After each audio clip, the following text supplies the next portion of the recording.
Bonsoir à tous, on se retrouve pour notre émission spéciale Place aux jeunes, Élysée 2022 Place aux jeunes. On est parti avec Christophe Beaugrand, bonsoir. Bonsoir Ruth. Ce chiffre à 59% des jeunes n'ont pas l'intention d'aller voter. C'est un chiffre de décembre dernier de l'IFOP.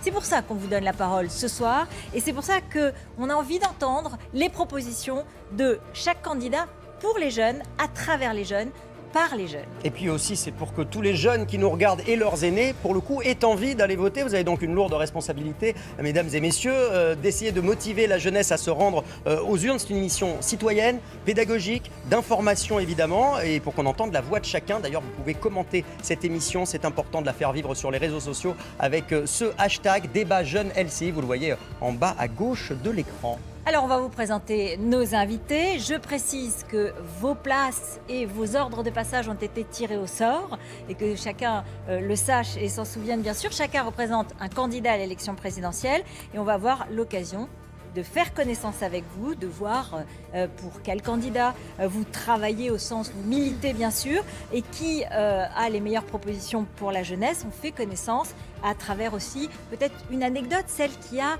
fait le déclic pour votre engagement. On commence avec Alice Timsit. Bonsoir Alice, vous avez 28 ans, chargée de la mobilisation des jeunes pour la campagne de Yannick Jadot. Vous êtes enseignante thésarde et conseillère de Paris. Alors, ça a été quoi le déclic? Qu'est-ce qui vous a donné envie de vous engager pour Yannick Jadot? Écoutez, j'ai bien réfléchi avant de venir ici à la raison pour laquelle je me suis engagée en politique. Et je ne vais pas vous raconter que je me suis engagée parce que j'ai été émue par la fonte des glaces. La réalité, elle est beaucoup plus simple. Elle est beaucoup plus simple et je pense qu'elle concerne un certain nombre de jeunes. Moi, j'étais sur les bancs de la fac, j'avais 20 ans. J'étais en colère et cette colère-là, elle bouillonnait. J'avais vraiment envie de la transformer en action dans un cadre collectif. Et je me suis tournée vers les écologistes, vers Europe Écologie Les Verts, parce que c'est le seul parti qui est avant-gardiste sur la lutte contre le dérèglement climatique et sur la lutte pour les combats de société. Et je me suis tournée vers eux et ensuite je me suis sentie accueillie, écoutée et puis ils m'ont fait de la place. C'est un parti qui fait de la place aux jeunes et c'est aussi la raison pour laquelle je suis ici. Et je crois que tout se situe justement là, le lien entre les frustrations individuelles et l'action collective. Merci Alice Timsit. Alexander Nicolic, vous avez 35 ans, vous présidez les jeunes avec Marine Le Pen, vous travaillez au siège du Rassemblement national. Votre engagement, quel déclic? Quand le déclic? Alors moi, mon déclencheur, ça a été 2 discussions avec mon père, c'est plus personnel. Une première discussion où à la fin de sa vie, il me disait qu'il faut donner un sens à sa vie, pas juste gagner de l'argent, il fallait accomplir des choses qui dépassent simplement gagner de l'argent. Et puis une deuxième chose qu'il me disait, il était serbe, mon père, et il me disait je suis fier que tu sois un Français, un patriote à part entière, un Français à part entière, parce que les Français ont toujours été les alliés des Serbes, et tous les Serbes le savent, mais combien de Français le savent, et combien de Français savent encore qui ils sont? Et je me suis dit, après il est mort évidemment, malheureusement, et je me suis dit que j'allais m'engager justement pour faire en sorte que les Français retrouvent la fierté de ce qu'ils sont, retrouvent la fierté de leur passé et envie de se projeter dans l'avenir. Et je me suis engagé aux côtés de Marine Le Pen pour ça, à mon modeste niveau. Stanislas Rigaud, vous avez 22 ans, vous êtes président de Génération Zemmour. Je crois que vous ne faites plus d'études en ce moment. Vous êtes lancé à fond aux côtés d'Éric Zemmour pour sa campagne. Exactement. Donc bonsoir à tous, merci de cette invitation. Moi, en quelques mots, le premier déclic que j'ai eu en fait politique, où je me suis dit qu'il fallait que j'en fasse, et pas forcément pour Éric Zemmour à la base, c'est au moment des attentats. C'est-à-dire qu'au moment où il y a eu le Bataclan et Charlie Hebdo, je sais que toutes les personnes qui ont vécu le 11 septembre se souviennent de l'endroit où ils étaient à ce moment-là. Et bien moi, c'était la même chose, mais pour ces attentats-là. Je m'en souviens encore comme si c'était hier. Et avançant, les années avançant, je me suis rendu compte qu'il n'y avait qu'une seule personne qui tenait tête à ces gens-là, qui tenait tête, qui avait un discours fort, qui ne baissait pas la tête, qui ne baissait pas les yeux. C'était Éric Zemmour. Et c'est vrai qu'au moment où j'ai vu qu'il pouvait s'engager dans l'élection présidentielle, qu'il allait peut-être y aller, je me suis dit qu'il fallait absolument porter sa parole, parce qu'il est en capacité justement de porter l'identité française et surtout d'imposer le thème majeur de cette élection présidentielle, à savoir la survie de la France et de notre civilisation. Emma Rafovitz, vous avez 26 ans, vous êtes porte-parole d'Anne Hidalgo, adjointe au maire du 11e arrondissement de Paris, étudiante en Master 2, Digital, Média et Cinéma. Qu'est-ce qui vous a décidé? Vous savez, moi j'ai grandi en Essonne, dans un territoire où vivent des personnes qui sont issues des classes populaires et moyennes. Et avec ma famille, on parlait toujours beaucoup de politique. Mais c'est quand j'ai eu 16 ans, où il y a eu des manifestations, notamment contre la réforme des retraites de Nicolas Sarkozy à l'époque, pour ceux qui s'en souviennent, où moi j'ai décidé de m'engager. J'ai décidé de m'engager parce que je suis révoltée par la violence et par les inégalités sociales. Et aujourd'hui, je suis engagée et je soutiens Anne Hidalgo parce que je crois que c'est celle, à gauche, c'est la candidate qui sait incarner nos combats, mes combats, pour la justice sociale et écologique, mais surtout pour la justice, puisqu'il ne peut pas y avoir de révolution écologique sans justice. Merci Emma Rafovitz. On passe à Clémence Guettet. Vous avez 30 ans, bonsoir, responsable du programme L'Avenir en commun, aux côtés de Jean-Luc Mélenchon, donc, et secrétaire général du groupe LFI à l'Assemblée nationale. Ça a été quoi le déclic pour vous, Clémence ?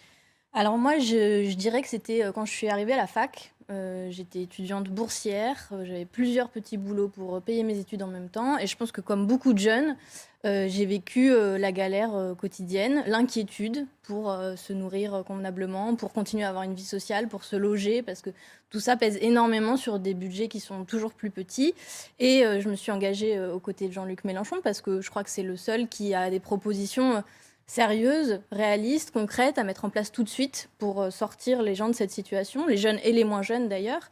Et puis on reprend à notre compte le slogan des manifs, fin du mois, fin du monde, même combat. Donc marcher sur ces deux jambes, justice sociale et écologie. Et donc c'est pour ça qu'on fait cette belle campagne pour l'Union populaire en 2022 avec Jean-Luc Mélenchon. Merci Clémence Guettet. Guillaume Carayon, vous avez 22 ans et vous êtes président des Jeunes Les Républicains, porte-parole de Valérie Pécresse, étudiant en Master 2 de droit. Qu'est-ce qui vous a conduit à vous engager ?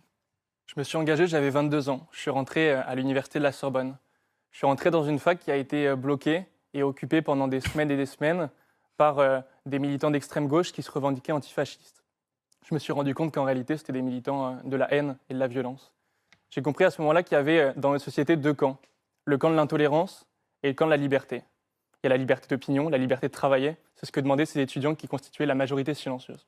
Je me suis dit que je voulais donner un sens à ma vie, que je voulais m'engager pour mon pays parce que j'aime mon pays, parce que j'aime la France, parce que je suis patriote. Et je me suis juré que je défendrais toujours la liberté.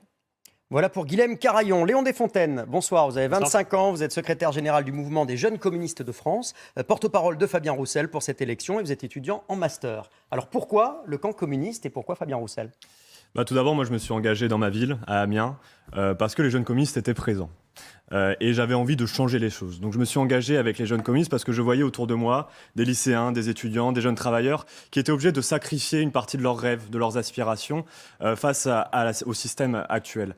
Et quand je vois aujourd'hui et quand je discute avec ces jeunes et que je vois que justement ces jeunes que je croise me disent tous qu'ils ne veulent pas aller voter en 2022, et bien là je me dis il faut faire quelque chose. Et c'est pour cela que je me suis engagé avec Fabien Roussel parce qu'aujourd'hui c'est le candidat qui parle de nous, de notre quotidien, des injustices qu'on subit au quotidien et surtout des manières de changer ce quotidien. Donc non seulement je suis porte-parole de Fabien Roussel, mais je suis surtout porte-parole de cette jeunesse qui rêve encore aujourd'hui de jours heureux.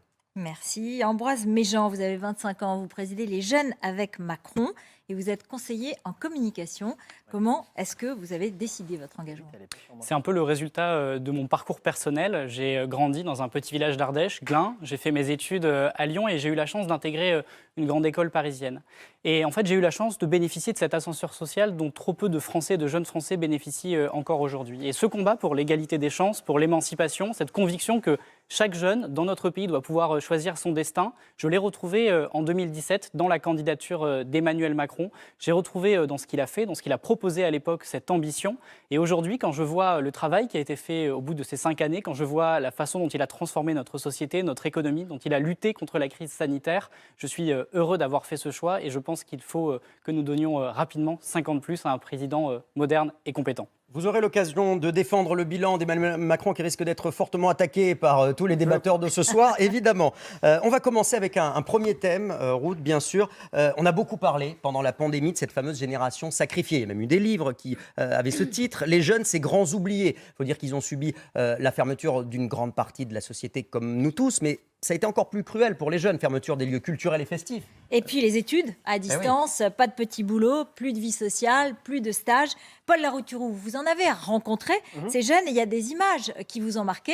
Bonsoir Paul, bonsoir, vous êtes un des jeunes de notre équipe et un des jeunes de 35 ans. Il est quand même plus vieux que la plupart. Mais... Oui, mais enfin bon, il est le jeune de notre émission. Bonsoir et racontez-nous ces jeunes qui ont eu du mal d'avoir 20 ans en 2020. C'était la phrase d'Emmanuel Macron. Ouais, en fait, à chaque fois, pour chaque thème, ce soir, je vous proposais un chiffre, une image et un témoignage. Pour répondre à votre question, ce chiffre, ce soir, c'est le chiffre 16. 16% des jeunes ont dû faire appel en 2021 à une association, comme les Restos du Cœur par exemple, pour manger, pour se sustenter Et cette image, eh bien, on l'a tous dans la rétine. Vous vous souvenez de ces interminables files d'attente. Alors ça, par exemple, c'était il y a 2 ans. Ça, il fait noir, c'est sombre. C'était il y a 1 an et demi. On se souvient de tous ces jeunes étudiants qui n'ont pas les moyens d'aller au resto universitaire, qui vont donc au resto du cœur. Et ça continue ce soir, malgré, vous savez, ces fameux restaurants à 1 euro. Lucas Prévost nous envoie ce soir des images. Là, maintenant, actuellement, l'association Linky nourrit des étudiants. Une centaine de jeunes étudiants sont nourris ce soir à Saint-Denis. Je suis marqué, moi, systématiquement, par de plus en plus de jeunes qui nous disent qu'ils n'ont plus les moyens de manger et qui, carrément, des étudiants, sautent des repas. Par exemple, voilà une amie qui pendant, on va dire, 2-3 mois, voire même 4 mois, ne mangeait pas ou faisait en tout cas qu'un repas par jour et ne mettait pas son chauffage parce qu'elle n'avait pas l'argent justement pour mettre son chauffage. Vous arrivez à manger tous les jours ? J'arrive à manger tous les jours des pâtes parce que bon voilà, malheureusement je ne peux pas m'offrir plus en ce moment. Bah il y a des jours, des fois où je mange pas. Il y a des fois où vous sautez des repas ? Oui, mais après bon, on fait avec. C'est pas trop dur ? Non ça va, on s'habitue. Merci Paul, on vous retrouve tout à l'heure évidemment pour les autres grands thèmes. Alors c'est vrai qu'on a vu ces témoignages de jeunes, vous le disiez, Emmanuel Macron avait prononcé cette fameuse phrase, c'est difficile d'avoir 20 ans en 2020, on est en 2022, ça n'est pas tellement plus facile. Qu'est-ce que vous proposez, on va commencer avec vous Clémence Guettet, qu'est-ce que vous proposez concrètement à la fois pour que les jeunes se sentent plus considérés et puis pour lutter contre la précarité ? Ouais, bon, ça, c'est le grand truc d'Emmanuel Macron, c'est de faire des constats et de s'apitoyer et de dire c'est terrible, c'est terrible. Ça fait quand même 5 ans qu'il est aux manettes et qu'il aurait pu faire des choses. Son bilan vis-à-vis des jeunes, c'est quand même donc les repas pour les étudiants au Crous à 1 euro qu'il a mis pendant le Covid, puis en fait, ça a été supprimé. Maintenant, c'est à nouveau payant. Ils existent encore aujourd'hui. Non, ça a été supprimé à la rentrée, sauf pour les étudiants boursiers. Non, c'est pas vrai. Non, c'est pas vrai. Et ceux qui en font la demande. Oui, et ceux qui en font la demande. C'est pas vrai, monsieur. C'est pas vrai. Les étudiants ne peuvent pas manger à 1 euro au Crous aujourd'hui. Aujourd'hui, Non, vous pouvez pas complètement étudiant tout. qui en fait la demande non, au monsieur, Crous c'est pas peut vrai. bénéficier Alors, vous d'un allez euro. finir. C'est pas vrai. Donc ça, c'est pas Bon, en vrai. tout cas, vous n'êtes pas d'accord, mais a son priori, premier acte- vous nous dites que c'est possible. Continuez Clémence. Son premier acte, ça a été de la baisse des APL quand même. Ça, c'était son premier message aux jeunes. 5 euros de moins. Et depuis, on voit les files alimentaires. Il y a 1 jeune sur 5 qui est sous le seuil de pauvreté aujourd'hui. Il y a la question de la santé mentale aussi, parce que c'est 1 jeune sur 5 qui a eu des pensées suicidaires pendant la crise Covid. Donc la situation est absolument terrible. Nous, on a une proposition centrale, on va dire, pour régler cette question de la précarité des jeunes. C'est donner une allocation d'autonomie à chaque jeune qui est détaché du foyer fiscal de ses parents de 1 063 € net mensuels. Ça permet de répondre à ce que je disais en introduction de ce débat. Quels que soient les c'est-à-dire revenus des parents, hein, on est d'accord. détaché du foyer fiscal des parents. Donc, Donc pas oui, pour tous les ensuite, jeunes. Donc, quels que soient les revenus des parents. indépendamment Pas pour tous des les revenus jeunes. des parents. Parce qu'un gros problème aujourd'hui, c'est que justement, vous pouvez être dans une famille qui a des revenus normaux, on va dire, suffisants, mais connaître une rupture familiale, par exemple. Et donc chaque jeune doit pouvoir se concentrer sur ses études, ne pas cumuler d'activités qui sont en plus bien souvent concurrentes au niveau des horaires, au niveau de la fatigue. Et ça, c'est notre proposition centrale, en plus de la gratuité de l'université, parce que contrairement à ce que dit M. Macron, la gratuité de l'université, c'est une revendication centrale des jeunes qui vont d'ailleurs manifester le 3 février pour ça. Voilà un discours qui est bien rodé, qui, c'est introductif, c'est pas mal. qui est tout à fait au point. Merci Clémence Guettet. Bon, je suis sûre qu'on va avoir un peu un ton aussi très professionnel. Alexander Nicolic, les propositions de Marine Le Pen pour les jeunes et cette précarité ? Alors, déjà, il faut trouver des propositions très concrètes pour maintenant, effectivement, pour tous les jeunes qui ont du mal à finir les fins de mois. C'est pour ça qu'on soutiendra les étudiants qui travaillent. On récompensera l'effort par une aide de 200 € supplémentaires pour les non-boursiers, 300 € pour les boursiers. On accompagnera également ceux qui sont en apprentissage avec une aide, parce que c'est aujourd'hui un vrai manque, même pour notre économie, parce qu'il y a plein d'emplois qui ne sont pas pourvus. C'est des jeunes qu'on oublie très souvent. Il faut accompagner ces filières, il faut inciter à l'apprentissage. Et donc, aussi, évidemment, pour le pouvoir d'achat, il faut que tout ce que les jeunes peuvent avoir comme dépenses diminue. Et donc, c'est évidemment le prix de l'énergie. C'est pour ceux qui bossent, par exemple, en campagne, dans la ruralité, faire diminuer le prix des carburants. Ce qu'on propose en passant de la TVA à 5,5 sur les taxes sur l'essence, ça permettra aux Donc là, c'est gens pour tous les Français, de payer. ça participera Mais bien à sûr, aider mais pour les jeunes, aussi. vous savez, il y a plein de jeunes qui travaillent et qui n'ont pas le choix de prendre leur véhicule. Mais ce que je tiens à dire, c'est qu'il y a cet aspect-là, Et on a un panel très complet de propositions très concrètes sur ça. Mais il y a aussi comment on va faire demain pour créer du pouvoir d'achat. C'est pour ça qu'on veut faire en sorte qu'il n'y ait plus d'impôt sur le revenu pour les moins de 30 ans, pour inciter les jeunes à rester ici. C'est pour ça qu'on veut supprimer l'impôt sur les sociétés pour les jeunes qui vont vouloir créer leur boîte, parce qu'il va falloir créer des richesses. Il faut inciter les jeunes à rester ici, créer de l'emploi, créer de l'activité. On va faut penser au reparler de pouvoir d'achat de l'insertion dans demain aussi. l'emploi. On va reparler de l'insertion dans l'emploi, dans la vie active, on va en reparler. C'est Ambroise Méjean, oui. On a envie de savoir, évidemment, Emma, vous répondrez juste après. Ambroise Méjean, le gouvernement a pris plusieurs mesures. On a parlé des repas à 1 euro, donc on faudra essayer de tirer ça au clair. Est-ce qu'ils sont toujours accessibles ou pas pour les jeunes? Mais on a quand même entendu, effectivement, Emmanuel Macron parler de l'université payante ces derniers jours. Après, il a dit non, je n'ai jamais dit ça. Alors, vous en êtes où là-dessus? Est-ce que Il a dit que la formation continue, du coup, Voilà, on parle de formation continue et que ce serait par les entreprises. On en est où là-dessus? L'université va rester gratuite, oui ou non? Oui, l'université va rester gratuite. Le président de la République l'a dit très clairement, les frais d'inscription à l'université n'ont pas vocation à augmenter. Et je pense que c'est dommage que dans cette campagne présidentielle, on commence avec des messages détournés parce que ça sert certains. Et puis j'ai envie de vous répondre aussi sur la question du pouvoir d'achat, du coup, puisqu'on a été mis en cause sur le sujet. Évidemment que c'est difficile aujourd'hui d'être étudiant et dans cette crise sanitaire, mais dire que le gouvernement n'a rien fait au cours du mandat précédent, c'est faux. D'abord parce que quand nous sommes arrivés aux responsabilités, nous avons commencé par supprimer la cotisation sécurité sociale étudiante. C'était un gain de 125 € par an, qui était donc supérieur à la baisse des APL, ce que vous oubliez généralement de préciser malheureusement. Et puis, face à la crise sanitaire, nous avons mis en place plusieurs propositions et dispositifs. Les repas à 1 € crous, on en a parlé, mais je reviens dessus les repas un à 1 instant. €, justement, avec justification de ressources. Alors, ils étaient donc... ouverts à tous entre janvier et juin. Ils sont maintenant avec justification de ressources et pour les boursiers depuis la rentrée. Mais je reviens dessus, c'est important. J'ai été étudiant à Lyon. En gros, moi, je mettais à peu près 130 € par mois, ou 120, 130 € par mois maximum de budget dans mon alimentation. C'est plus pour certains, moins pour d'autres.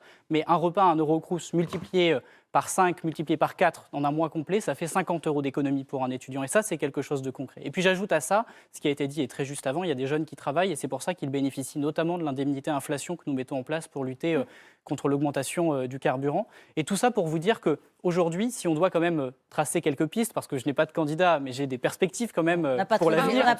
On imagine en tout cas. On n'a pas trop de questions là-dessus.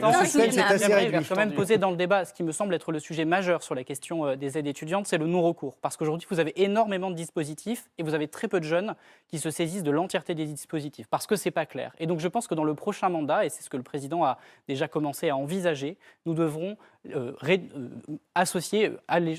fusionner l'intégralité des aides sociales qui sont à destination des étudiants dans un dispositif unique qui sera versé plus lisible.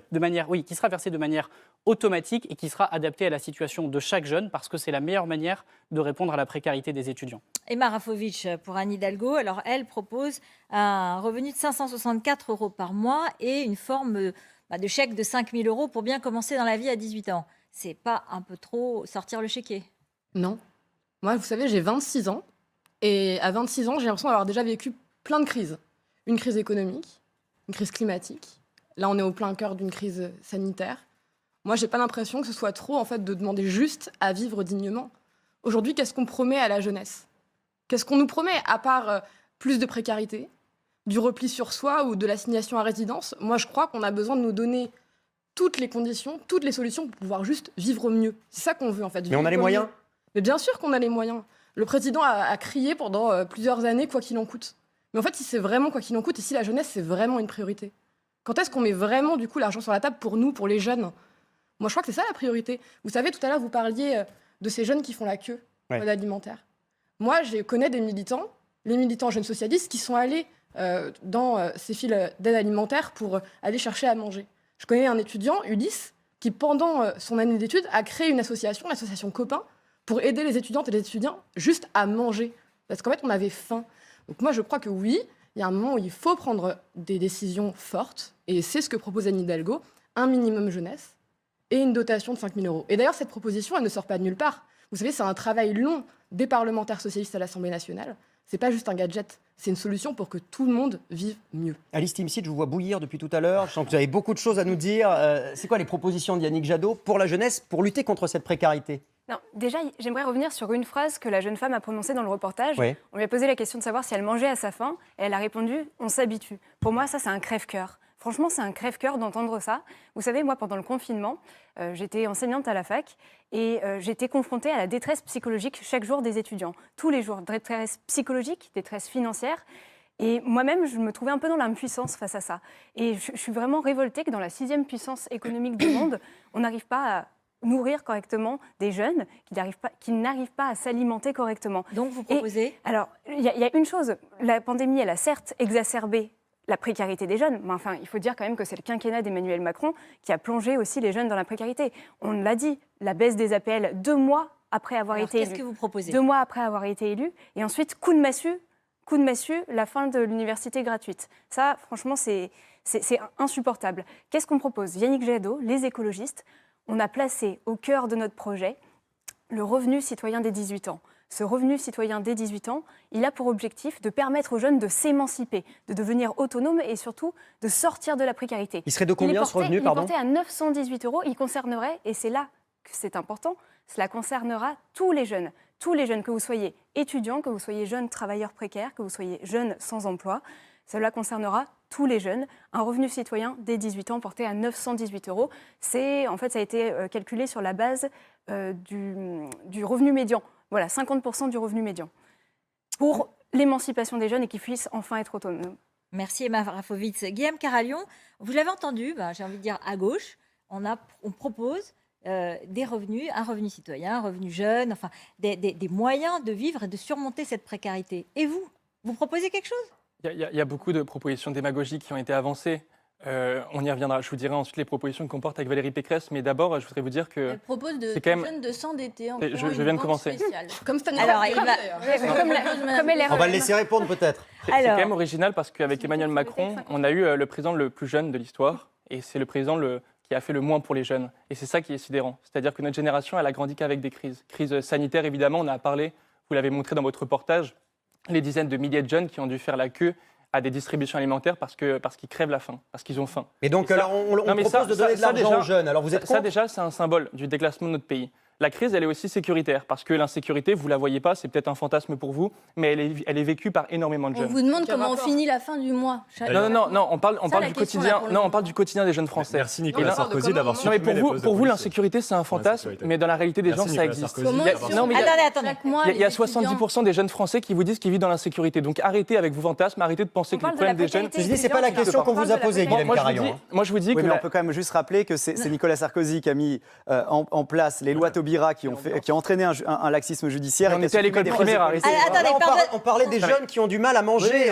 On parle pas de sécurité, là. Vous en parlerez tout à l'heure. Comment surmonter cette précarité qu'on a vue, qu'on entend et qui est une vraie question? Non, mais évidemment qu'il y a une précarité. Il y a un jeune sur 5 qui vit sous le seuil de pauvreté dans notre pays. Il y a un jeune sur 3 qui a des troubles psychiques. Donc la détresse, elle est sociale, mais elle est aussi psychologique. Et la réponse qu'on a eue du président Macron, ça a été quoi? Ça a été le remboursement des rendez-vous chez le psychologue. Le chèque psy, oui. Vous vous rendez compte de ce que c'est? Vous vous rendez compte de ce que c'est? 116 000 Mais ils confondent la cause et la conséquence. Les gens, ils n'ont pas besoin d'un petit pansement alors qu'ils ont une blessure hyper profonde. Les gens, ils ont besoin qu'on vienne les aider. Les gens, ils ont besoin qu'on réponde à leur malaise.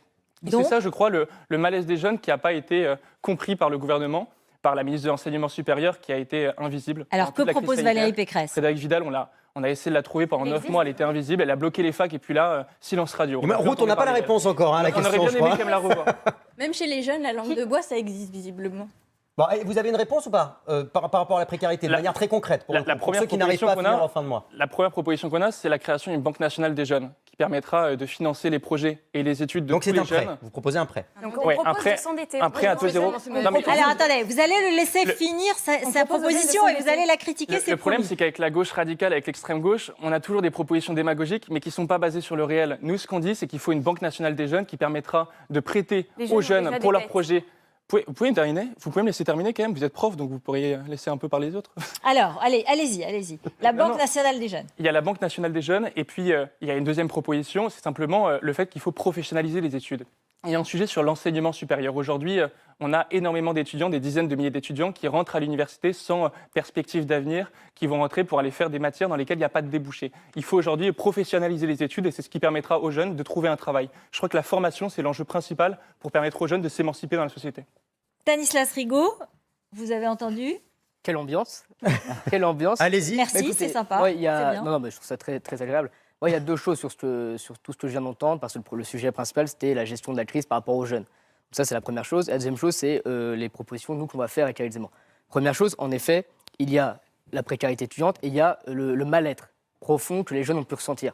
Les taux de suicide qui ont augmenté, la détresse psychologique, en effet, qui a été extrêmement grave pour les étudiants. On a 19%, je rajoute ce petit chiffre que nous a fourni Frédéric Dabi, 19% des jeunes qui disent avoir eu des pensées suicidaires. Il y a, il me semble, un 300% d'augmentation de suicides entre 2019 et 2021, donc des chiffres alarmants, extrêmement préoccupants. Évidemment, une solitude exaspérée, et en plus de ça, quatrièmement, la destruction de ce qui est quelque chose pour moi d'extrêmement important, du lien social. C'est-à-dire que quand on est jeune, je crois que c'est les moments où on crée ce lien social extrêmement important. Il se fait par les bars, il peut se faire par les restaurants, il peut se faire par tout un tas de choses. Et évidemment par les universités qui ont été fermées. Donc nous, la première chose, déjà, c'est tout bête, ça peut paraître anecdotique, mais personne ne l'a dit, on va arrêter ces mesures-là sanitaires, parce qu'aujourd'hui, la crise sanitaire, l'épidémie est devenue endémique. Donc on rouvre tout. On va rouvrir tout, il n'y aura plus de délire de on ne peut pas prendre de café debout, on ne peut pas prendre de bière debout. Ça, c'est terminé. Ça, c'est la première chose. Deuxième chose, toutes les propositions qu'on peut faire sur la jeunesse. On peut tomber dans la démagogie, en effet, et proposer des chèques, proposer des revenus à 900 €, à 400 €, etc., etc. En réalité, si on traite les sujets en donnant de l'argent aux jeunes sur du court terme, en payant, mais déjà qui va payer à la fin, on s'en sortira pas. Nous, l'idée, c'est d'aller plus loin que ça. C'est-à-dire qu'on va se dire qu'il faut réindustrialiser le pays et il faut surtout orienter les jeunes de façon convenable. Parce que Guilhem, pour le coup, a parlé des étudiants qui étaient dans des matières où il n'y avait pas de débouché. Mais pire que ça, il y a un étudiant sur trois en droit qui n'a pas de travail en sortant. C'est-à-dire qu'il faut reprendre les choses à la base. Nous, tout le projet d'Éric Zemmour, sur tous les sujets, il n'est pas sur du court terme, il est sur du long terme. Il est l'idée de se dire, on n'est pas là pour faire des mesurettes sur 5 ans, on est là pour proposer quelque chose pour les Français, pour les jeunes et sur l'avenir du pays. Enfin, concrètement, quand même, là, si votre candidat était élu président, qu'est-ce qu'il ferait concrètement tout de suite ? Je vais être très concret. C'est tout bête, mais on va remettre en valeur l'apprentissage. On supprime le collège unique. On va remettre dès le primaire le certificat d'études. Tout ça va permettre aux jeunes d'être mieux orientés, de mieux travailler. Sur le pouvoir d'achat, en règle générale. Les jeunes, et d'ailleurs c'est important, je le précise en début d'émission, on est là pour parler des jeunes en règle générale. Les jeunes, en gros, c'est 16-30 ans, grosso modo. C'est tout bête, mais par exemple, on va baisser la CSG, on va permettre aux jeunes qui prennent leur voiture, on va diminuer s'ils sont employés, les employeurs prennent 50% de leur essence, etc. Donc, il y a des mesures du pouvoir d'achat qui seront proposées par Éric Zemmour. Mais qui seront proposées pour tous les Français et qui bénéficieront aux jeunes aussi. Exactement, parce que les jeunes, il y en a beaucoup qui travaillent, qui sont en ruralité, qui prennent leur voiture et qui sont des travailleurs comme tous les faux. Allez, autour de Léon Desfontaines maintenant de s'exprimer. On ne vous a pas encore entendu un tout petit peu, mais vraiment pas beaucoup sur cette question-là. Pour le coup, Fabien Roussel, il a un certain nombre de propositions et vous aussi, vous sortez le chéquier.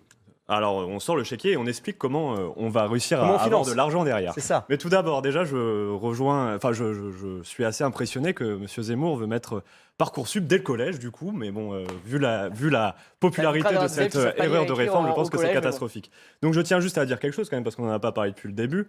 Parcoursup, c'est quand même la réforme qui a brisé l'avenir de centaines de milliers de jeunes.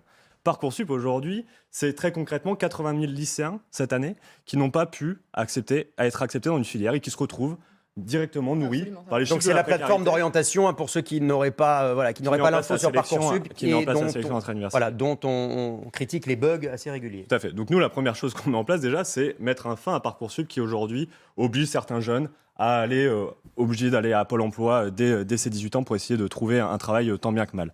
Ça, c'est la première des mesures. Ensuite, on met en place également un revenu étudiant. Et nous, je vais vous dire comment on le finance. On le finance par une nouvelle cotisation sociale. Nous voulons faire ce que nous avons fait aujourd'hui, ce que nous avons fait à l'époque les communistes en créant le système de retraite. Nous voulons créer, on a créé à l'époque un droit au repos. Nous, ce qu'on veut créer, c'est un droit à la formation. Parce qu'aujourd'hui, on juge que pour avoir une nation qui soit riche, qui soit capable de répondre aux défis sociaux, environnementaux, économiques, sanitaires que nous avons devant nous, nous avons besoin d'une jeunesse formée. On le voit dans l'hôpital public, on le voit dans l'éducation, mais aussi pour réindustrialiser le pays. Nous avons besoin d'une jeunesse formée et nous voulons avoir la jeunesse la mieux formée. Et pour cela, nous voulons un revenu pour tous les étudiants. Et je peux vous dire que les familles, quand on leur dit « si vous êtes prêts à mettre 5 € par mois en plus de cotisation, mais qu'en contrepartie, vous ne débourserez pas le moindre euro lorsque votre enfant sera en études, eh bien, elles sont toutes OK là-dessus. » Donc c'est 850 €. 850 € de base pour tout le monde, et après modulable en fonction de si on habite ou non chez ses parents. En fonction de la ville, on étudie également, parce que bien évidemment, un étudiant à Paris, au vu des prix des loyers, a besoin d'un peu plus que 850 €. Et la mobilité gratuite aussi, et le permis gratuit. Et le permis gratuit. Je voulais rebondir sur 3 choses pour être très rapide. Sur Parcoursup, le vrai problème de Parcoursup, c'est que c'est extrêmement discriminatoire. Parce qu'en fait, selon le lycée dans lequel vous êtes, vous n'allez pas pouvoir accéder aux mêmes formations. Donc ça crée vraiment des inégalités dès le lycée qui vont se répercuter sur la suite de l'existence. Donc c'est ça qui est très grave. Deuxième chose, parce qu'on nous accuse de démagogie en disant nous on propose 1063 € par mois pour chaque étudiant. C'est chiffrable, on l'a chiffré, Jean-Luc Mélenchon en a parlé. Comment on fait? On prend les héritages. Au-dessus de 12 millions, on donne tout aux jeunes et ça finance cette allocation d'autonomie dont je vous parlais. Ça donne envie Plus de réussir dans la vie, de ça. 12 millions, c'est 0, Ça, c'est pas démagogique. Ça, c'est ultra plus démagogique, de ça donne 12 pas envie de millions, réussir dans c'est la vie, les ça, je veux dire. 0,1% les plus riches des Français, c'est-à-dire oui, ça donne pas envie de personne. réussir. Et je Parce que vous vous avez dis, pas d'horizon. dans les gens que je connais, personne ne rêve d'avoir plus de 12 millions. Bah, il y a parce des que gens c'est qui un rêvent de rêve qui réussir est dans leur vie, de inaccessible. bosser, de lancer Vous des dites boîtes et de n'importe quoi, réussir. monsieur. Mais ça, Je vous n'avez finis pas par envie monsieur d'encourager les Méjean jeunes à pour faire lui ça. répondre C'est le quand problème, même, c'est parce que dommage. lui, il propose la simplification administrative à tout va. Il faut quand même se méfier parce que généralement, quand il simplifie des dispositifs et qu'il les fusionne, ils en profitent pour baisser le nombre de bénéficiaires et baisser le montant de cette allocation. Donc il peut y avoir de la magouille. Monsieur Macron n'est pas encore candidat, on verra bien. Mais je demande quand même à ce qu'on vérifie. Vous l'avez fait. On va parler de sur un l'emploi autre dans un dispositif. Vous êtes un peu en avance, Ah, Clémence. hein. oui, oui. Et Emma, concernerait la garantie d'autonomie? Tous les étudiants, tous les jeunes en Les précarité, jeunes qui l'intégralité? sont- Les jeunes qui vont en lycée professionnel à partir de 16 ans et tous les jeunes à partir de 18 ans. un Pour mot, ceux qui Emma sont Rafovic, sans- vous souhaitiez parler? Je voulais juste rapidement intervenir parce que tout de même, depuis tout à l'heure, ce qu'on entend, c'est que effectivement, nous sommes une génération sacrifiée.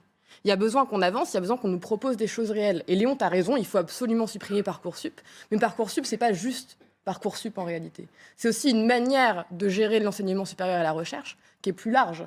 Et aujourd'hui, on a besoin aussi d'amener plus de jeunes dans l'enseignement supérieur et la recherche. Aussi d'ailleurs parler de la situation des filles dans des filières scientifiques. On a vu là qu'avec deux ans de Blanquer ou les réformes Blanquer, on a perdu quasiment 25 ans sur l'arrivée des filles dans des filières scientifiques.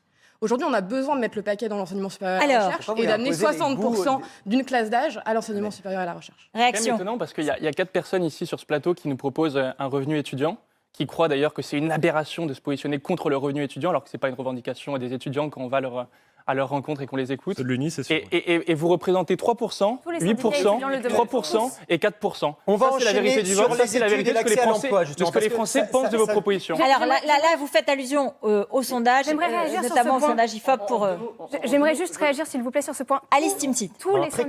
Tous les syndicats étudiants portent cette revendication-là. Un revenu citoyen, un revenu étudiant. Non, pas tous. La quasi-totalité des syndicats étudiants. Oui, c'est ça. La quasi-totalité des syndicats les Ceux qui bloquent les plus facs. représentatifs. En deux mots, s'il vous plaît, juste, si on veut encourager les gens à réussir, il faut arrêter de vouloir les assister. On veut pas une génération d'assistés, on veut que les gens qui aillent en études, on vise l'excellence pendant l'enfance. Il faut Vous, arrêter vous de vouloir voulez les qu'une assister. Alors, si vous nous rejoignez, On parlait du non-recours. On parlait du non-recours aux aides publiques. Comment on peut parler d'assistanat quand la moitié des étudiants, la moitié des jeunes, il y a donner 1000 euros à des 56%. étudiants, oui, c'est Merci. la démagogie, Il y c'est a l'assistanat. 56%. si vous nous rejoignez, merci. Donner 1000 euros à tout le C'est le monde. débat, c'est le débat, Ruth. Voilà, non, mais là c'est aussi une heure importante parce que si vous nous rejoignez, c'est le débat des jeunes, c'est place aux jeunes et je vous représente nos invités ce soir puisqu'ils représentent chacun un des candidats à la présidentielle et ils débattent ce soir des propositions pour les jeunes, sur les jeunes et aussi des propositions générales de leurs candidats. Et on va partir de là, c'est Léon Allez. Desfontaines pour les communistes. Et ensuite, nous avons Clémence Guettet qui représente Jean-Luc Mélenchon. Emma Rafovic pour le Parti Socialiste Anne Hidalgo. Ambroise Méjean qui représente Emmanuel Macron, qui n'est pas encore candidat, mais on va dire qu'il Secret de police. y a des grandes chances qu'il le soit. Alexander Nicolic pour Marine Le Pen. Ah oui, les comptes de campagne. Alice Timsit pour Yannick Jadot. Et le temps de parole.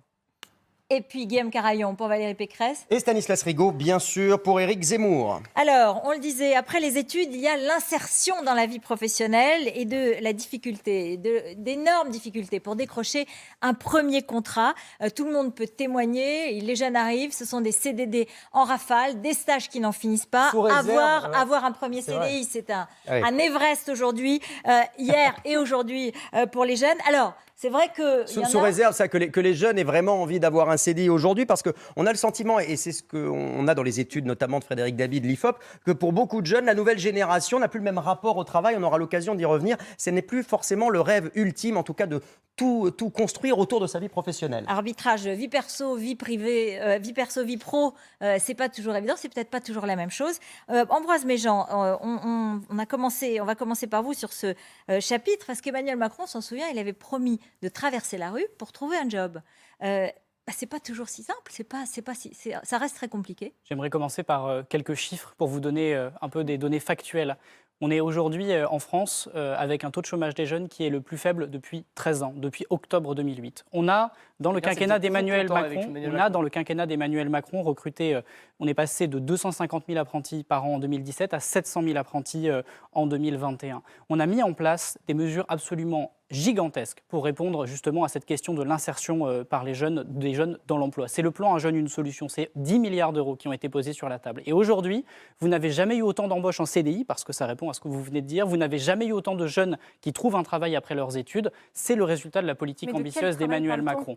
Et on parle évidemment ici d'une réussite pour les jeunes et pour notre génération. Donc j'ai d'abord envie de commencer par vous répondre ça, parce que c'est quand même important et que quand il y a des réussites, je sais que sur ce plateau, on est peu enclin à les saluer, il faut savoir les saluer et les chiffres ne mentent pas. Donc il n'y a plus de problème pour les jeunes pour trouver un emploi aujourd'hui ? Tout va bien dans le meilleur des mondes. C'est pas ce que je vous dis, mais je vous dis simplement que nous avons amélioré justement cette entrée dans l'emploi parce que nous avons revalorisé des filières qui ne l'étaient pas. L'apprentissage, à chaque élection présidentielle, il y avait des candidats qui nous disaient, et c'est encore le cas aujourd'hui, revalorisons l'apprentissage. Mais nous l'avons fait, et nous l'avons fait partout. Je vous donne un témoignage très personnel. En tant que président de mouvement de jeunesse, j'ai la chance d'avoir des salariés qui travaillent avec moi, et notamment une apprentie en communication, Valentine, qui a travaillé chez nous pendant 6 mois comme apprentie, pendant 1 an ensuite, et qui aujourd'hui a été embauchée. Ces parcours de vie-là, de gens qui ont commencé leurs études sur des spécialités, qui ensuite peuvent profiter de continuer leurs études et être dans le travail, et ensuite qui sont embauchés, c'est le synonyme de la réussite qu'on a voulu mettre en place sur la question de l'apprentissage. Guilhem Carayon, quand vous entendez ce que dit Ambroise Méjean, finalement il est pas mal le bilan Macron. Valérie Pécresse, elle ferait mieux ? Non, il y a la question de l'insertion professionnelle, mais il y a aussi la question qui se pose juste avant pour les enfants, les élèves, ceux qui sont à l'école. Et je crois qu'on assiste aujourd'hui à une faillite de l'école. Les classements le montrent chaque année. Le classement Teams a montré qu'on avait les élèves en France les plus mauvais d'Europe en mathématiques. Le classement PISA nous montre qu'on perd des places chaque année. Il faut 6 générations pour un enfant des classes populaires pour accéder à la classe moyenne. Ça, c'est la réalité d'un ascenseur social qui est bloqué dans notre pays. Et ça, c'est la vraie question qu'il faut se poser. L'école, elle est en faillite, et donc il faut la réparer. Nous, ce qu'on veut aujourd'hui, c'est une école de l'excellence, c'est une école républicaine qui prône l'assimilation, c'est une école dans laquelle on arrive à mettre en place cette égalité des chances. Et pour ça, il faut rétablir, par exemple, les bourses au mérite, qui avaient été mises en place quand Valérie Pécresse était ministre de l'Enseignement supérieur. Elles ont été supprimées sous le quinquennat de François Hollande. Elles ont été maintenues dans la région Île-de-France parce que Valérie Pécresse est la présidente de la région Île-de-France. Il faut les généraliser dans tout le pays parce qu'il faut valoriser. Et sur l'accès à l'emploi et sur la lutte contre le chômage des jeunes. Il faut valoriser les étudiants qui ont eu la mention très bien au bac et qui n'ont pas les moyens pour aller étudier à l'université. Sur la question de l'emploi, il y a 2 questions qui se posent. D'abord, la question du premier emploi. Et aujourd'hui, les employeurs n'ont pas envie de recruter un jeune parce que c'est sa première expérience et parce qu'ils n'ont pas envie de payer les pots cassés des premières erreurs de l'étudiant. Alors moi, je pense des premières réussites, parce que moi, je suis très optimiste. Ou les premières réussites. Mais en tout cas, il y a cette frayeur du côté de l'employeur. Qu'est-ce qu'on peut faire ? Il faut exonérer les charges salariales pour l'embauche d'un jeune, faire en sorte que ce soit attractif pour l'employeur d'embaucher un jeune. Et ensuite, le contraindre à prendre le jeune en CDI. C'est comme ça, à mon avis, qu'on arrive à mettre en place une meilleure attractivité des jeunes pour le premier emploi. J'ai pas compris la différence avec Emmanuel Macron. Alors Alice Timsit et ensuite Léon Desfontaines. Alice Timsit. Je suis désolée, mais depuis tout à l'heure, je n'entends rien sur l'aspiration des jeunes. À quel moment parle-t-on de l'aspiration des jeunes, de ce dont ils ont envie ? Je crois sincèrement qu'il y a une majorité de jeunes en ce moment qui ont envie de redonner du sens à leur travail, qui ont envie de trouver un travail qui leur plaît, de s'épanouir. Et je crois honnêtement que c'est plutôt sain de s'épanouir au travail. Oui, d'accord. Et ces jeunes, là, ils expriment ce besoin-là, cette volonté-là de retrouver du sens à leur travail et aussi d'avoir plus de temps et d'avoir plus de temps également. Je vous prie de bien vouloir me laisser terminer. Oui, mais vous dites rien. Je vous prie de bien vouloir me laisser terminer et d'avoir plus de temps également pour s'accomplir en dehors du travail. Il faut porter la réduction du temps de travail. Il faut porter la réduction du temps de travail pour vivre mieux et pour consacrer davantage de temps aussi à ses loisirs, à ses engagements associatifs. Je crois qu'il y a une réelle volonté des jeunes, d'une pluralité de jeunes. Vous voulez dire que finalement l'objectif d'un contrat à durée indéterminée dans la même entreprise pendant un certain nombre d'années pour s'installer, ça n'est plus un objectif. Ce n'est plus un objectif. Je crois objectif. Sincèrement que ce n'est plus un objectif et que les jeunes aspirent à vivre mieux et à pouvoir se consacrer à d'autres loisirs. Léon Desfontaines n'est pas d'accord avec vous, visiblement. Non. Bon, déjà, je pense. Vous pensez que l'épanouissement passe par le travail ? Je pense que ça en fait partie. Je pense que ça en fait partie, et je pense qu'en tout cas, une chose est sûre, c'est que les jeunes n'aspirent pas tous à avoir un revenu citoyen déconnecté du travail. travail comme vous le proposiez tout à l'heure. Sur l'insertion professionnelle des jeunes. Moi, je pense aujourd'hui, et c'est ce que j'ai dit juste avant, il faut que les jeunes soient soit en formation, soit au travail. Et c'est notre ambition, nous, c'est d'éradiquer le chômage chez les jeunes. Aujourd'hui, nous avons des besoins immenses, notamment dans le service public. On l'a vu pendant la pandémie, dans l'école, dans nos EHPAD, vu que c'est le sujet du moment, mais également dans l'hôpital public. Et nous avons aussi besoin de jeunes pour réindustrialiser le pays. Alors tout le monde... sauf peut-être les écologistes, je ne sais pas votre position là-dessus, mais tout le monde prône aujourd'hui la réindustrialisation, mais nous avons besoin de ces jeunes pour justement créer cette nouvelle industrie. Et nous avons du coup énormément de travail à créer. Et d'un autre côté, nous avons des millions de jeunes qui sont au chômage. Eh bien, formons-les, recrutons-les. C'est l'ambition que nous nous donnons pour le pays, contrairement à ça. Alors, Alexander Déjà, Nikolic. on empêche les délocalisations, ce que Emmanuel Macron n'a pas fait. Nous avons aujourd'hui des délocalisations qui vont à l'autre bout du monde. Contraignons les entreprises à rester sur le territoire français. Et ensuite, il faut pouvoir aussi nationaliser certaines entreprises stratégiques. Comment se fait-il aujourd'hui que Big Pharma n'est toujours pas nationalisé? Comment se fait-il que le vaccin en France aujourd'hui n'est pas être en capacité d'être produit par l'État français? Nous avons besoin de retrouver notre souveraineté économique et ça passe par une réindustrialisation. Alors, et visiblement, le Rassemblement national n'est pas favorable à ça. Alexander Nikolic, c'était votre tour, hein, donc logiquement, voilà, vous avez Alors, je vais juste réagi, donc répondre vous parce que pouvez répondre et vous Je pouvez vais réagir. répondre sur ce point parce que non, on ne met pas un pistolet sur la tempe des sociétés en disant vous partez pas parce que sinon plus aucune industrie ne viendra en France et plus aucune industrie aura envie de se monter en France. Vous êtes quand même pour la relocalisation. Évidemment qu'on est pour la relocalisation.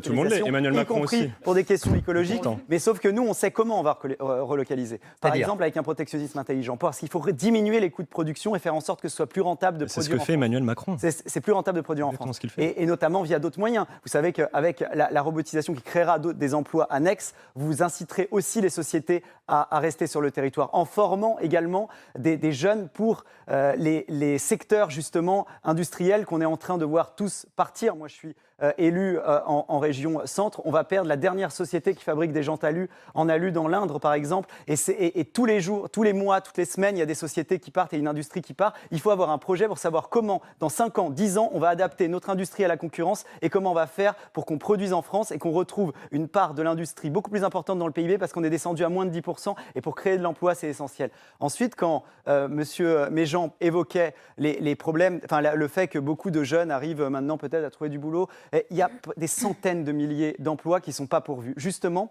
quand vous parliez d'apprentissage, parce qu'on n'a pas de formation adaptée, justement. Il y en a 200 000 en France. Oui, c'est ce que je viens de dire. Pour 6 à 7 millions de chômeurs, bah oui, mais il va falloir créer Et donc, comment il va falloir créer de l'emploi en plus. Il n'y a pas assez d'emplois aujourd'hui à pourvoir. Non, mais il y a des énergies centaines de renouvelables. milliers d'emplois non pourvus, mais discuter avec des chefs d'entreprise, discuter parfois 200 avec... à 300 000, oui. Bien Ça veut sûr. dire qu'il faut traverser la rue pour trouver du travail. Non, mais Alors, il donc, avait raison, Emmanuel non, Macron. ce que je veux dire, mais c'est parce qu'ils ne sont pas formés, évidemment. Et il va falloir, et c'est pour ça que je parlais de notre proposition sur l'apprentissage, il va falloir inciter très tôt les jeunes à aller vers ces filières-là, Quel âge qui au final leur font gagner beaucoup d'argent et leur montrer que ce n'est pas une fin en soi. J'entendais madame dire qu'il faut beaucoup plus de jeunes à l'université. Ou alors, vous disiez, il faut qu'on écoute les rêves des jeunes. Mais on n'aura pas que des jeunes spationautes. On n'aura pas que des jeunes spationautes. Il faut aussi qu'on forme les jeunes par rapport à l'emploi qui peut être créé. Je ne vous ai pas coupé tout à l'heure quand vous l'avez dit, j'ai attendu mon tour. Il va falloir créer de l'emploi qui corresponde à l'activité, créer des richesses, parce que c'est aussi comme ça qu'on pourra donner de l'argent, comme vous voulez tous le faire, un petit peu de manière démagogue. Créer de la richesse dans l'avenir, ça doit être l'enjeu, et c'est par rapport aux propositions que j'ai pu évoquer tout à l'heure, c'est comme ça qu'on y parviendra. Le rôle d'un politique, c'est de se projeter dans 2 ans, 3 ans, 5 ans, au-delà des mesures qu'on a évoquées pour améliorer le quotidien des gens sur le pouvoir d'achat, sur le prix de l'énergie notamment. On a vu Clémence Guettet et Mara Fovitz réagir là-dessus. On va commencer avec vous, Clémence et Emma, juste après. Qu'est-ce que vous répondez à Alexander Nikolic? Est-ce que vous... Rapidement. Pas seulement à lui, à M. Méjean, qui Ouais. représente M. Macron, quand même, c'est le président de la République. Aujourd'hui, le chômage chez les jeunes, il est 3 à 4 fois plus important que dans les autres segments de la population. Donc non, tout ne va pas bien au niveau de l'emploi des jeunes. Nous, on a une proposition centrale, c'est des emplois spécifiques pour les jeunes dans le secteur public et non marchand, d'une durée de 5 ans, rémunérés au minimum au SMIC. Les emplois Et j'en jeunes. viens à... Les emplois jeunes. Ça a déjà été le retour des expérimenté. emplois jeunes, Le c'est retour ça. des emplois Grosso modo, c'est ça. Et ça avait montré, cette expérimentation-là, que 3/4 des jeunes étaient ensuite embauchés en CDI. Parce que je pense que l'emploi pérenne, faire cesser cette inquiétude du lendemain, c'est quand même un objectif. Ensuite, la baisse du temps de travail. Parce que vous parliez de changement peut-être de valeur, de rapport au travail. Nous, on veut 32 heures pour les métiers les plus pénibles et les 35 heures pour les autres. Parce qu'il faut du temps pour pouvoir faire des choses dans la vie, pour pouvoir s'engager, pour pouvoir Léon profiter de sa Desfontaines famille. réagit. Hein. C'est drôle Ah parce bah, que les réactions, elles sont à l'intérieur de la gauche ou à Historiquement, l'intérieur de la droite. C'est Vous n'êtes pas intéressant. d'accord avec ça, en tout cas. Bah, historiquement, quand même, enfin, je veux dire, c'est quand même un retour en arrière. Historiquement, on était quand même tous à gauche favorables aux 32 heures, aux dernières nouvelles, quand même. C'est dommage. J'ai dit Donc, 32 heures 32 heures pour pour commencer. tout le monde. Non, j'ai dit Je 32 heures pour commencer sur les métiers les plus pénibles et 35 heures tout de suite pour les autres et on ira vers les 32 heures. Emma La Rafovitz. semaine de 4 jours. Non, vraiment, il y a des La métiers... semaine de 4 jours pour profiter plus de la vie, Mais oui, finalement. parce qu'il Emma y a Rafovitz, des est-ce pays que où ça se c'est réaliste, pratique ça et les gens sont très heureux de ça. Emma Rafovitz pour Anne Hidalgo. Non, mais moi je crois que globalement, on a besoin aussi de se poser peut-être sur le monde dans lequel on vit actuellement. C'est-à-dire qu'on nous avait promis avec Emmanuel Macron un monde d'après plus juste, où les premiers de corvée allaient être considérés. Au lieu de quoi, les infirmiers, les infirmières, les caissiers, les caissières, les profs, les sages-femmes, ils ont tous manifesté ces derniers mois. Et qu'est-ce qu'on leur dit? Pas grand-chose finalement. Moi, je pense qu'aujourd'hui, il est temps de poser la vraie question, qui est celle des salaires. Il faut pouvoir vivre dignement de son travail et surtout en fonction de l'utilité sociale de ces métiers. Aujourd'hui, il n'est pas acceptable, Donc il ça n'est veut pas dire que vous normal. acceptez qu'il y a, qu'il y ait qu'il y a très déjà gros du salaires. travail pour les jeunes, parce que Mais là attendez, vous êtes sur les sur les salaires. jeunes, Donc je l'avais c'est-à-dire que évoqué- vous reconnaissez qu'il y a du travail Je pour les l'avais jeunes. évoqué tout à l'heure quand on parlait de l'enseignement supérieur. Aujourd'hui, effectivement, il y a besoin de faire en sorte que les jeunes s'insèrent davantage dans le monde du travail, notamment en généralisant, et c'est ce qu'on propose avec Anne Hidalgo, l'apprentissage et l'alternance dans les filières à l'université. On n'a pas besoin de séparer le théorique et le pratique. On a besoin de travailler ensemble et de faire en sorte que les jeunes s'insèrent dans le monde du travail. Et Et en pas augmentant chercher les des stages. salaires pour motiver certains jeunes aussi à prendre certains emplois. Peut-être Stanislas Mais pas Rigaud. uniquement pour, excusez-moi, pas uniquement pour motiver, aussi pour vivre dignement. Aujourd'hui, on a besoin de renverser la table. Et c'est ce que propose Anne Hidalgo, de retourner la table pour augmenter les salaires et aussi d'augmenter le SMIC de 200 €. Stanislas Rigaud, rapidement. En tout cas, moi, je n'ai pas renversé la table, j'en ai pas devant moi, mais en quelques mots, très rapidement, nous, avec Éric Zemmour, par exemple, on est pour supprimer les cotisations salariales et patronales si quelqu'un, pour le premier emploi, pour les patrons. Donc, c'est déjà quelque chose de concret. Il y a une autre chose, pareil, toujours avec cette idée de se dire qu'on prend les problèmes, non pas sur quelques mois, quelques années, mais avec beaucoup de profondeur. Les lycées agricoles sont en lien avec le ministère de l'Agriculture. Eh ben nous, on veut créer un grand ministère de l'Industrie avec Éric Zemmour, et ce ministère de l'Industrie sera en lien avec les lycées professionnels, justement pour faciliter cette insertion dans le monde du travail. Parce que justement, on considère qu'il faut mettre le paquet sur l'apprentissage. Emmanuel Macron, Ambroise, disait qu'ils en avaient fait beaucoup. Pour nous, pas assez. Il faut vraiment encourager ces filières-là. On veut évidemment simplifier aussi beaucoup de normes, c'est-à-dire qu'il y a beaucoup de gens, et notamment des jeunes. Moi, j'ai pas mal de copains qui essaient de lancer des entreprises, des boîtes, et en fait, il y a énormément de paperasse. On a un pays, de toute façon, avec énormément d'administration, trop d'administration. Nous, on veut les simplifier. On veut baisser, également, je l'ai dit tout à l'heure, mais la CSG. On veut supprimer, mais c'est tout bête. Parce que vous avez raison, pour le coup, je suis assez d'accord avec Emma, mais c'est bien le pouvoir d'achat, il dépend aussi des salaires. Nous, on veut réduire aussi l'écart entre le salaire net et le salaire brut. Et on veut également, par exemple, supprimer la Vous voulez redevance partir à la télé. retraite à quel âge Et tout ça, pas à 55 ans, vous êtes à combien, vous 60 Vous êtes à combien? 65, 70? 64. Ça va, ça vous choque pas tant Ah si, que ça, c'est non, ça choquant. va Si, C'est c'est combien, choquant. vous 60 ans. 60 ans, À taux bon plein. courage. Sans aucun problème. c'est bien. Comme c'était le cas il y a 10 ans, vu que de toute façon, Ah oui, plus mais en de fait, il y a richesse l'évolution de aujourd'hui. la vie qui change. Et comme le propose également Marine Le Pen. On a si je me 25 trompe pas. Exactement, parce qu'il y a une différence. ça s'est pris en on commun est entre pour l'extrême 40. gauche et On est pour Marine Le 40. Pen. Non, mais c'est parce que vous connaissez. Enfin, vous êtes un jeune étudiant, je crois, parisien. Vous n'avez pas. Vous êtes un peu moins jeune, mais Vous n'avez pas vraiment cette expérience de ce que c'est de travailler des 18-19 ans et dans des métiers précaires, travailler carrières à l'usine, longues, travailler on des a ça. carrières très longues. Non, mais- Et c'est pour ça qu'on soutient, nous, effectivement, qu'on puisse partir à la retraite après 40 annuités. Parce qu'on ne travaille pas tous dans des bureaux, vous voyez. Et donc, Merci, effectivement, merci, je viens de l'apprendre. on assume qu'il faut s'adapter à l'emploi. Alors, la réponse de Stanislas Rigaud. 40 annuités. La réponse de donc 40 Stanislas Rigaud annuités, là-dessus, et on va changer et on de pourra chapitre. partir à 60 ans. Non, mais Mais attendez, je veux dire, nous- c'est intéressant qu'à peine on parle du premier emploi, on arrive déjà à la retraite. Bah oui, mais comme non, ça. mais c'est intéressant, ça veut dire que c'est On un saute des souci étapes. et que la réforme de la retraite, d'une certaine façon, elle parle aux jeunes, elle Mais parle bien- à tout le mais- monde et elle vous parle directement. Et on voit que les clivages ne sont pas forcément là où on les croyait. Totalement, et c'est intéressant. Mais d'ailleurs, évidemment que ça nous concerne parce que c'est nous qui allons travailler Bien dans les sûr, bien prochaines sûr. années. Premièrement, nous, si un jeune travailleur qui commence à travailler à 20 ans, il aura aussi ses 40 années d'annuité et il partira à la retraite à 60 ans.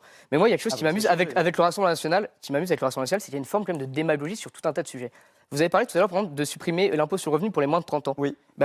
Très bien, pourquoi pas, mais il y a des jeunes banquiers d'affaires qui font 10 000 € par mois. Donc ces gens-là, on va leur supprimer, ils auront 26 ans, 27 ans, on va leur supprimer leur impôt sur le revenu, tandis qu'il y a des gens Les qui plus sont, pauvres, ils le il y a des payent gens pas. qui sont en train de travailler, il y a des gens qui ont 45 ans, Je qui ont réponds 3 enfants, qui eux doivent le payer. Donc il y a une sorte de démagogie par rapport à Allez, ça. dernière qui est assez réponse ambiguë. d'Alexander Nikolic, et après on passe Vous savez, au il y a chapitre suivant. 79% des jeunes Français de 21 à 30 ans qui rêvent de partir à l'étranger. Oui, on doit Oui, tout quel faire rapport pour ceux qui font parfois des grandes études, qui veulent réussir professionnellement. On doit tout faire pour les inciter à rester ici et leur montrer qu'en restant ici, ils pourront se construire, avoir une grande carrière, créer de la richesse effectivement. Et c'est l'objectif. surtout Vous parliez tout à démagogique. l'heure d'une vision à long terme. Eh bien, justement, inciter ceux qui peuvent créer de la richesse à rester ici, ça fait partie du projet qu'on doit avoir. Merci. Parce qu'ensuite, évidemment, ça découlera pour tout le reste de la population. Merci, Ça semble merci. assez Deuxième thématique. évident, c'est dommage Ah, que pas vous tant que compreniez ça. pas ça. Deuxième thématique avec Routel Krief. Voilà, la deuxième thématique, c'est quelle vision de la société ont les jeunes d'aujourd'hui? Quelle vision de la laïcité? Quelle place pour la religion dans la République? Comment Et puis, lutter contre les discriminations, le racisme, l'homophobie par la communauté? Certains dénoncent le communautarisme ou à l'inverse par l'universalisme.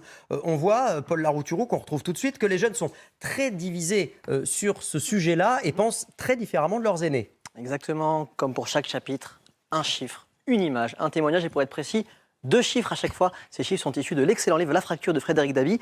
Premier chiffre, 31% des 18-30 ans, près d'un tiers des jeunes considèrent que les normes et les règles de leur religion sont supérieures, sont plus importantes que les lois de la République. Second chiffre, dans le même temps, toujours sur la laïcité, 57% toujours des jeunes estiment que la défense de la laïcité est souvent instrumentalisée pour dénigrer les musulmans. L'image, malheureusement, on se souvient tous de l'hommage au professeur Samuel Paty, un hommage qui avait été perturbé dans environ 800 écoles, principalement dans les collèges. Alors, en me baladant cet après-midi dans les rues de Paris à la rencontre des jeunes pour dialoguer avec eux, je suis notamment passé, vous savez, à Beaubourg, devant cette très belle inscription d'actualité « Qu'y a-t-il entre nous ?» Et là, j'ai rencontré Dounia. Je vous propose d'écouter son témoignage.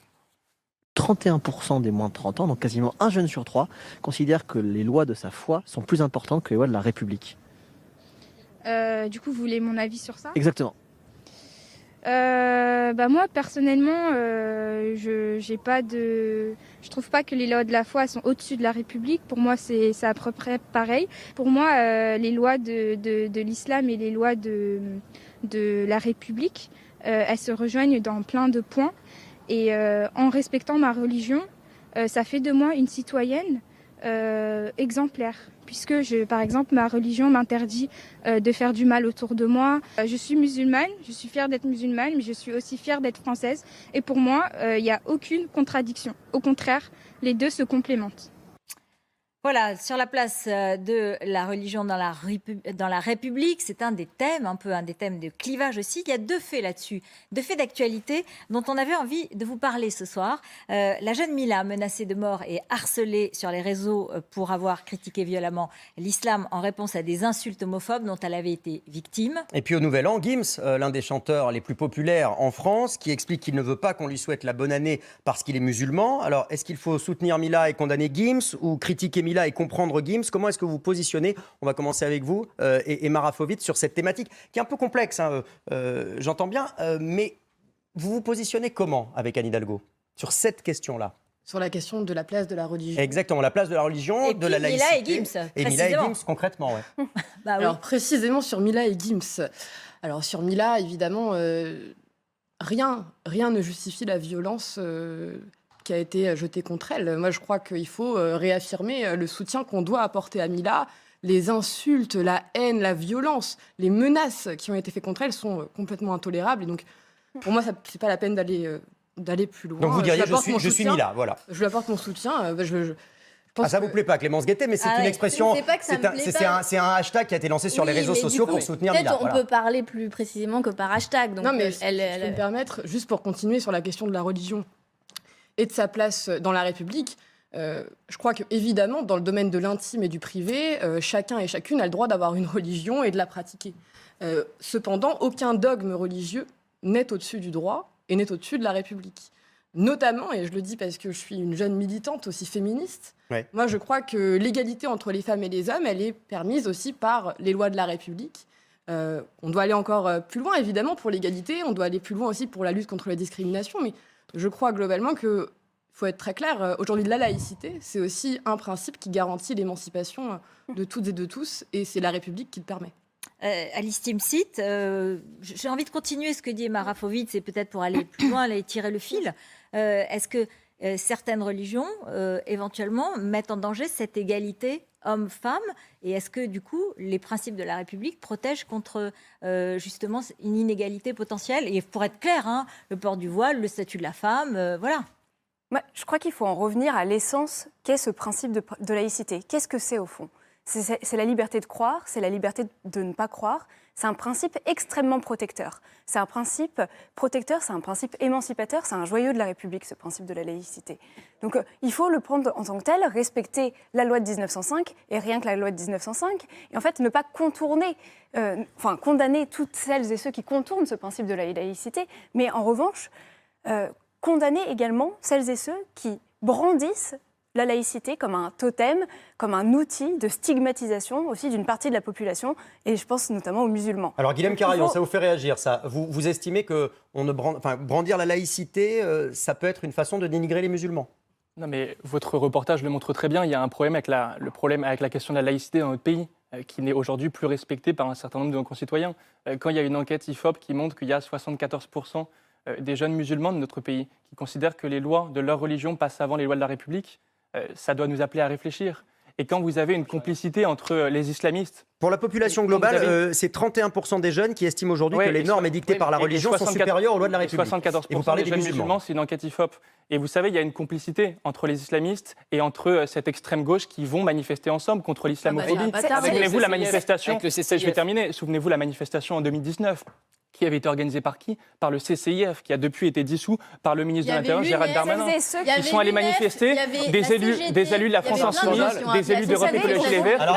En même temps. Et vous savez quoi? Il y avait même une élue écologiste, Esther Benbassa, qui est sénatrice de la République, qui portait une étoile jaune.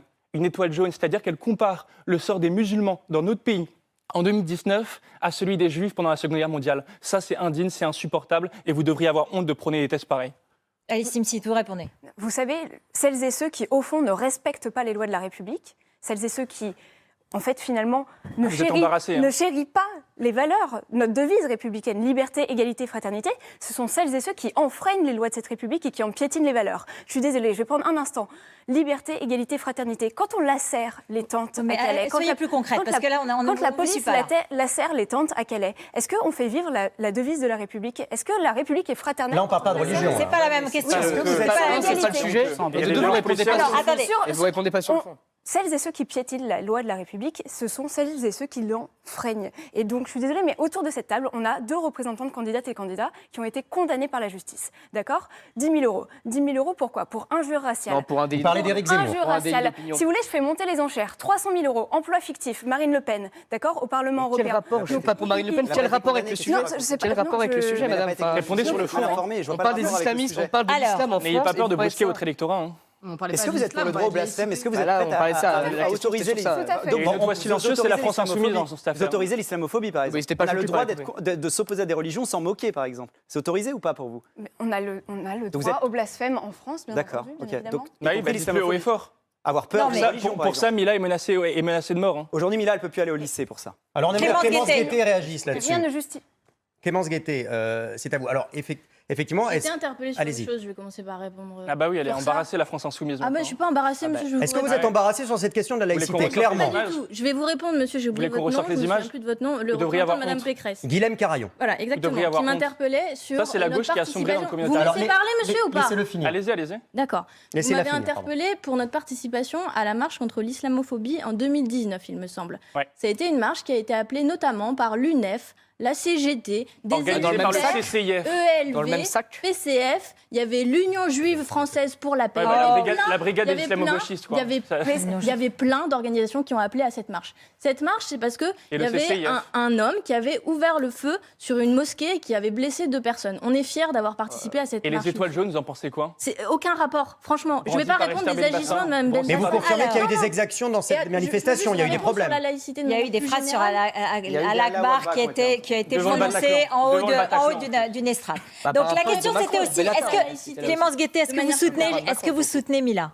Alors, moi, je voulais répondre sur la laïcité. Alors, est-ce que vous soutenez Mila? Vous voyez, c'est dingue. Non, mais- C'est dingue. mais- Vous non, répondez mais même pas attendez, oui tout de monsieur, suite. le droit au blasphème Elle est dans menacée notre de mort, société. elle peut plus retourner dans Mais son lycée. c'est un scandale. Vous Vous arrivez croyez même qu'on pas à soutient répondre oui quel à cette type de question. violence? Vous dites n'importe quoi, Bon, monsieur. mais répondez N'importe oui, alors. quoi. La laïcité, dans notre société, c'est un Mais est-ce que instrument vous répondez, est-ce que vous, dit, on insulte, on ne menace personne. Le cyberharcèlement, à c'est dire une oui, hein. réalité. Donc, c'est très grave, c'est un sujet très grave. Sur la laïcité, c'est un instrument d'apaisement dans notre société. Ça dit chacun a le droit de croire ou de ne pas croire. La majorité des Français dans notre pays, ils sont athées. La religion, c'est pas dans les sujets les plus préoccupants pour les jeunes, puisqu'on parle des jeunes ce soir. C'est éducation, environnement, pouvoir d'achat. Cela dit, la laïcité, ça permet à toutes et tous de coexister. Il y a une loi dont on a déjà parlé, la loi de 1905, et qui permet justement que chacune soit respecté dans ses convictions, ses croyances, et que l'État soit un lieu neutre. Voilà.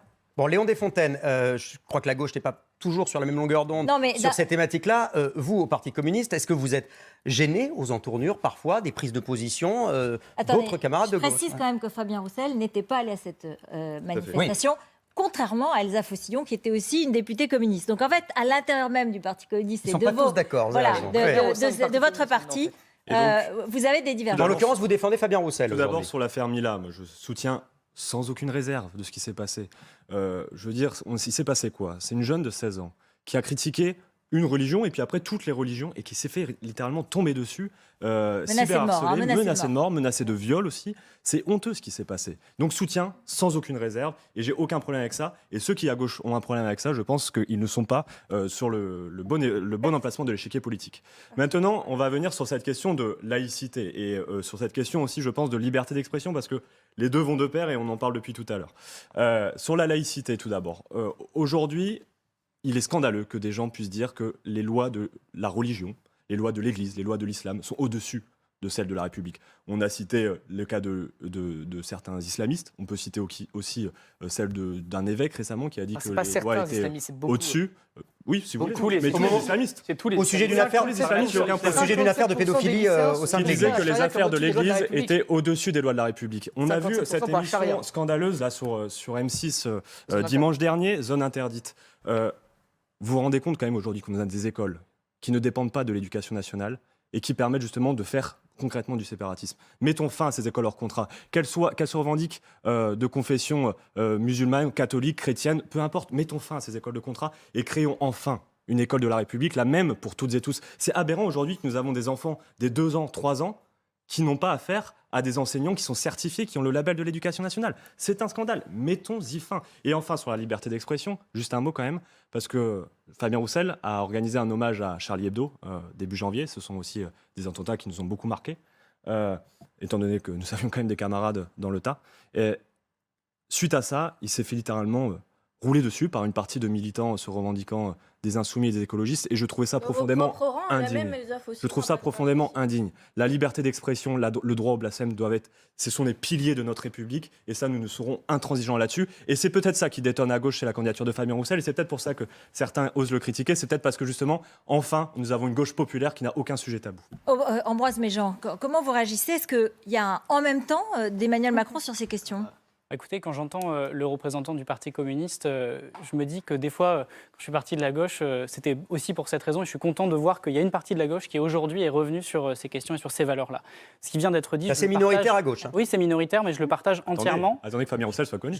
Je le partage entièrement. Ce que j'ai envie de dire, c'est que sur cette question de la République et de la République et de la religion, on a le travail de l'école qui est absolument essentiel. Et c'est pour ça que l'interdiction des signes religieux qui est à l'école, qui doit primer, elle est extrêmement importante. Parce que chaque enfant dans notre pays doit avoir la possibilité de s'émanciper de la religion au moment de l'école. C'est la possibilité qui doit lui être offerte. Et ça, c'est ce que nous défendons ardemment. Et puis ensuite, chacun fait son choix en liberté. Par contre, ce que nous n'acceptons pas et ce que le président de la République n'accepte pas, ce sont les dérives. Les dérives séparatistes, l'islamisme, on en a parlé à l'instant. Et pour cela, nous avons mis en place une loi de lutte contre le séparatisme pour défendre les principes de la République qui a mis en œuvre des mesures très concrètes, avec la fermeture d'écoles radicalisées, comme on a pu en voir dans le reportage dont vous parliez à l'instant, avec la fin des financements venant de l'étranger sur les mosquées radicalisées, avec des fermetures administratives de lieux de culte qui n'étaient pas possibles auparavant. Et depuis tout à l'heure, on parle de problématiques avec cette organisation qui était le CCIF. Je rappelle que c'est Emmanuel Macron et Gérald Darmanin qui ont fait cette dissolution. Parce qu'il y a dans notre pays, et particulièrement au gouvernement, une volonté de lutter pied à pied contre l'islamisme qui prend de l'ampleur. Un mot, parce que là maintenant on est en train On n'a pas parlé de... Oui, justement. En un mot, on vous redemande d'une certaine façon et assez clairement, Mila, Gims, voilà, c'est vrai que ce sont des symboles un peu, Stanislas Rigaud, Alexander Nikolic, mais le temps, vous avez parlé pas mal, et donc en fait, En 30 secondes. il faut être assez rapide, très rapide. Très rapidement, évidemment, soutien total à Mila. Les propos de Gims sont scandaleux, mais j'ai entendu beaucoup de constats avec lesquels... Attendez, vous êtes d'accord, Gérald Darmanin avait l'air de dire qu'il ne fallait pas qu'il ait la nationalité française. Ah bah non, mais ça, on est d'accord avec Darmanin. Enfin, D'accord, continue. on retient des propos pareils.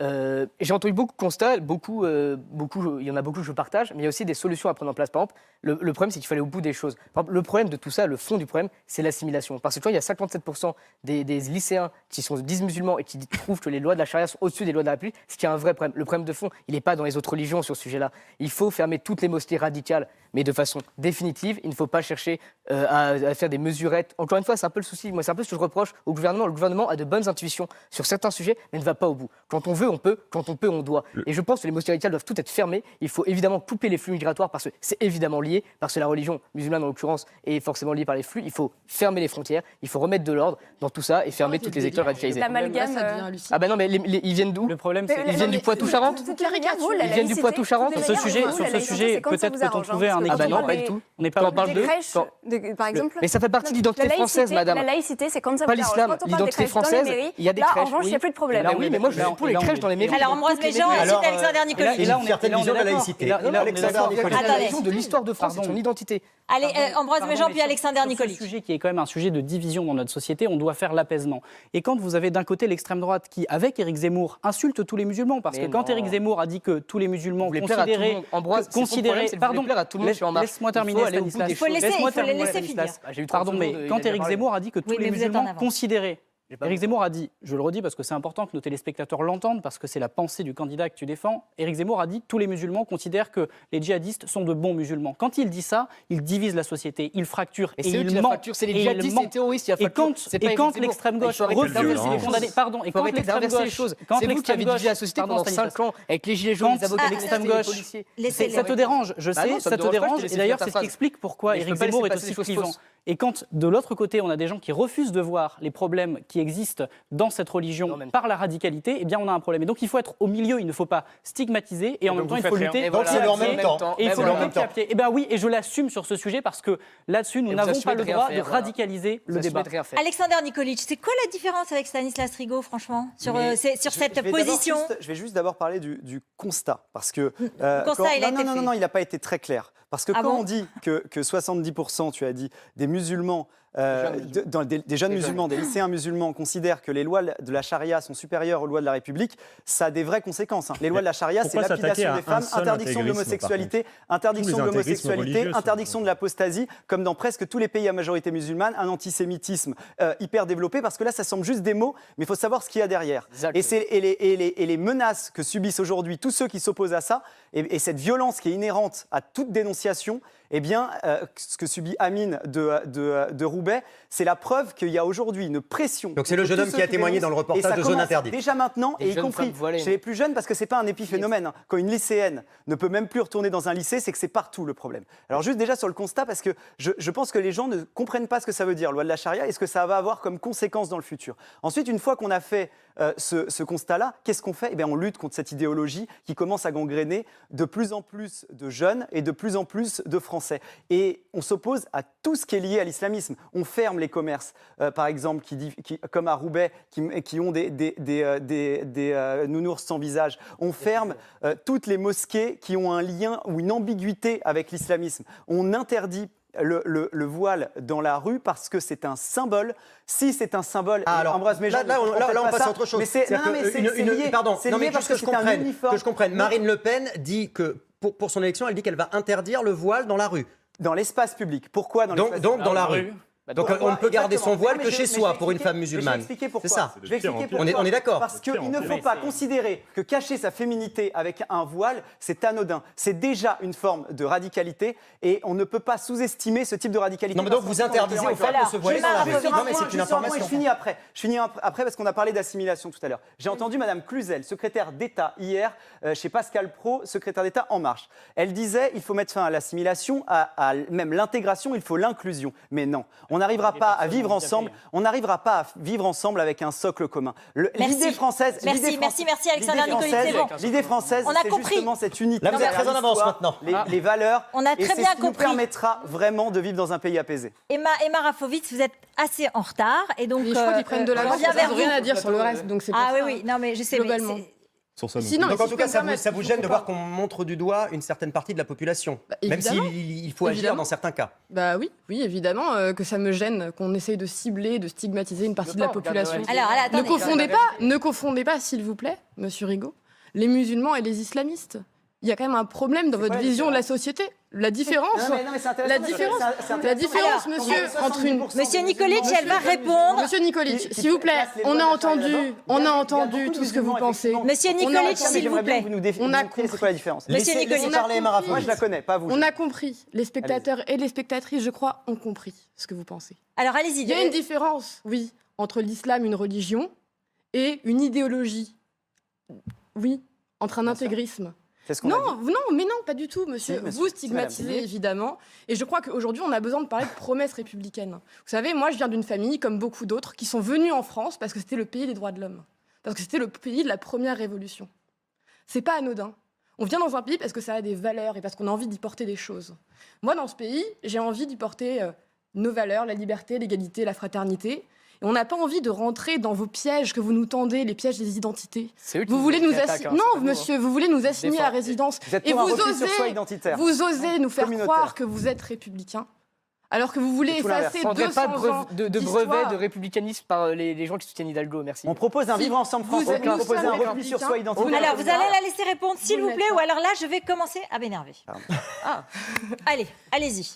Non, mais nous sommes républicains, vous ne l'êtes pas. Je crois que c'est clair. Mais oui, je crois que c'est clair. Tout ce que vous avez dit, c'est ça. Nous croyons en la laïcité, nous croyons en la liberté, égalité et fraternité. Et c'est avec Anne Hidalgo que nous réaliserons la promesse républicaine. On vous a dit non, attention.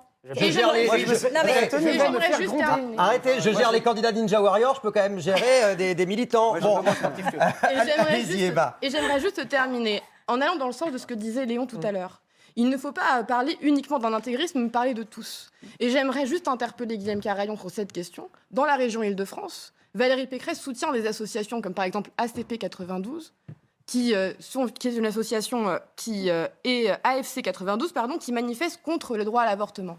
Relisez vos fiches, parce que ça n'a pas l'air très... Si, c'est ça. C'est l'association des familles chrétiennes du 92 qui soutient, on va dire, la lutte contre le droit à l'avortement. Moi, j'aimerais aussi, parce qu'on parle d'égalité femmes-hommes, on parle de nos valeurs, on parle de la République. C'est pas uniquement, monsieur, l'islamisme. C'est évidemment un problème, mais il n'y a pas que ça.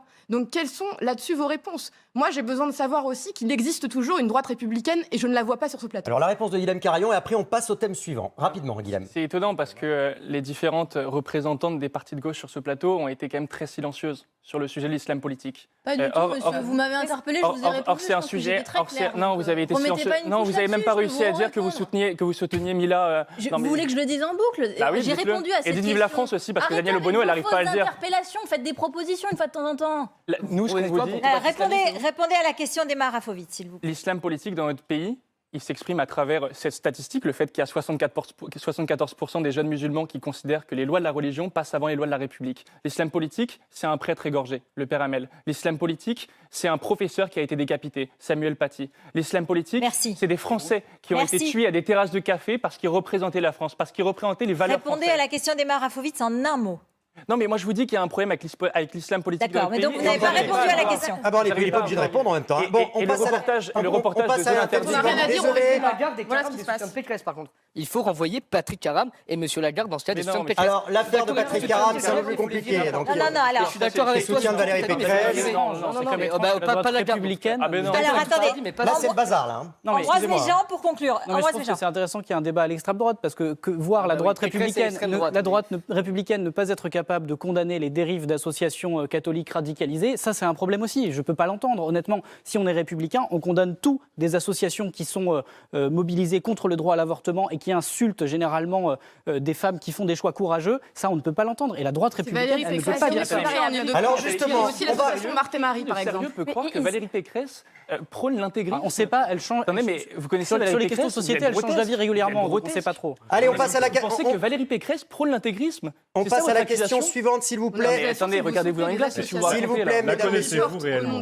Votre conception de la laïcité, de toute manière, c'est à géométrie C'est variable. la conception C'est à républicaine, géométrie variable. L'assimilation, c'est l'histoire de la République. Allez. C'est ça depuis 200 ans. Les jeunes sont très sensibles à la lutte contre les discriminations. Ce sera notre thématique suivante et je pense qu'elle va être également assez musclée. Certains prônent les réunions non mixtes, hommes-femmes, Toujours les mêmes. blancs-noirs, homo-hétéro, chacun chez soi. Ou alors est-ce que c'est contraire à l'universalisme de la République française? J'ai envie de me tourner pour commencer vers Emma Rafevitz de nouveau. Les réunions non mixtes, c'est utile, oui Elle ou va être non? gênée encore. Hein. Moi, je n'y crois pas aux réunions non mixtes. Je n'en fais pas, par exemple, au mouvement des jeunes socialistes.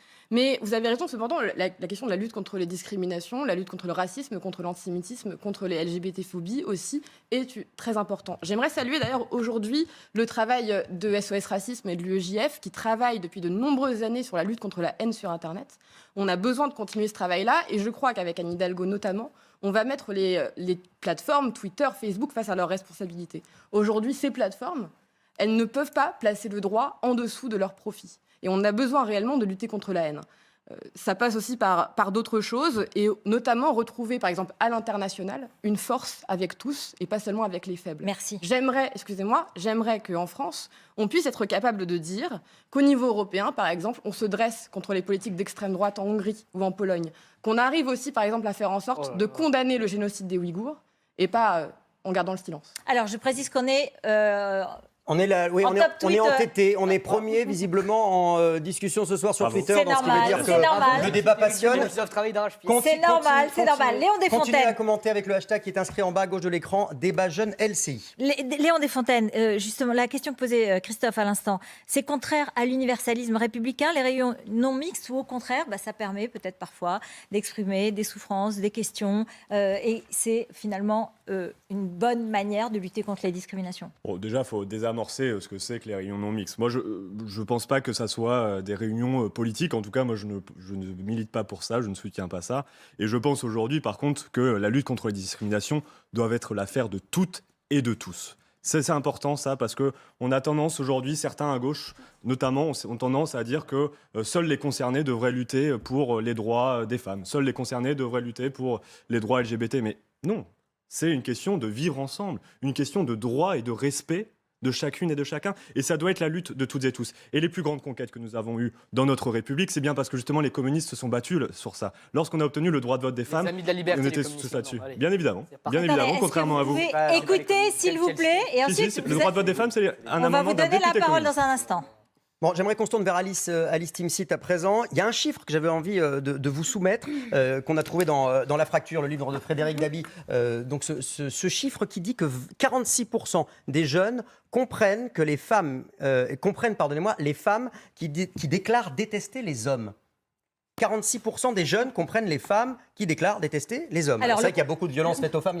Il y a un contexte quand même. Hein, Voilà, bien le sûr. contexte, c'est quand même ça. Il y a un contexte qui est honnêtement assez dramatique. Hein. Il y a 86% des étudiantes qui rapportent avoir été victimes de violences sexistes et sexuelles. 80% des étudiantes. C'est un chiffre qui est absolument énorme. Et tout à l'heure, en fait, on parlait de République. Et je crois que c'est important de dire que la République, ça passe aussi par faire vivre donc sa devise et l'égalité. Je crois que les citoyennes et les citoyens ne sont pas égaux devant la loi, égaux devant la justice, quand il y a seulement 1% des viols qui sont condamnés devant la justice. Quand on a seulement 1% des viols qui sont condamnés devant la justice, on peut considérer que la promesse républicaine, elle n'est pas tenue. Donc avec les écologistes, on a la volonté aussi de remettre du service public, de remettre des moyens pour le service public, et y compris pour le service public de la justice. On a besoin de former, on a besoin de davantage de juges, on a besoin que la police soit également formée à recueillir la parole des victimes. Et ça, je pense que c'est extrêmement important de se dire que la lutte contre toutes les discriminations, contre toutes les formes de discrimination, elle doit passer par plus, Réunion non mixte ou réunion mixte de services publics. Réunion non mixte. Écoutez, ou mixte. franchement. Bah oui, mais franchement, oui ou non?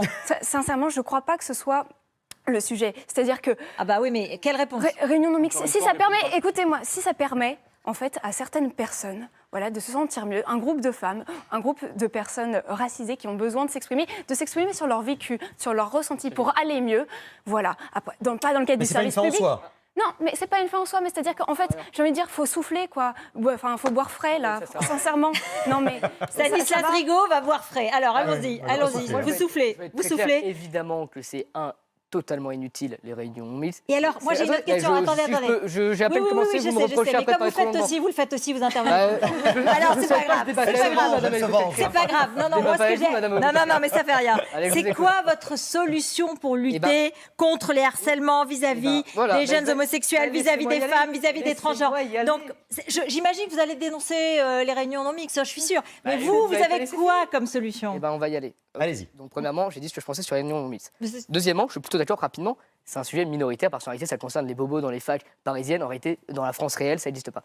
Troisièmement, toutes les violences, toutes les discriminations envers toutes les personnes, qu'elles soient de couleur, qu'elles soient homosexuelles, qu'elles soient transsexuelles, toutes les violences avec Éric Zemmour seront punies. Il n'y a pas de raison de faire des discriminations. Nous, on n'est pas là pour dire, par exemple, une personne se fait agresser, parce qu'on est là pour toutes les défendre. Il n'y aura pas de différence par rapport à ça. Pardonnez-moi, déjà qu'Éric Zemmour commence par parler correctement des femmes.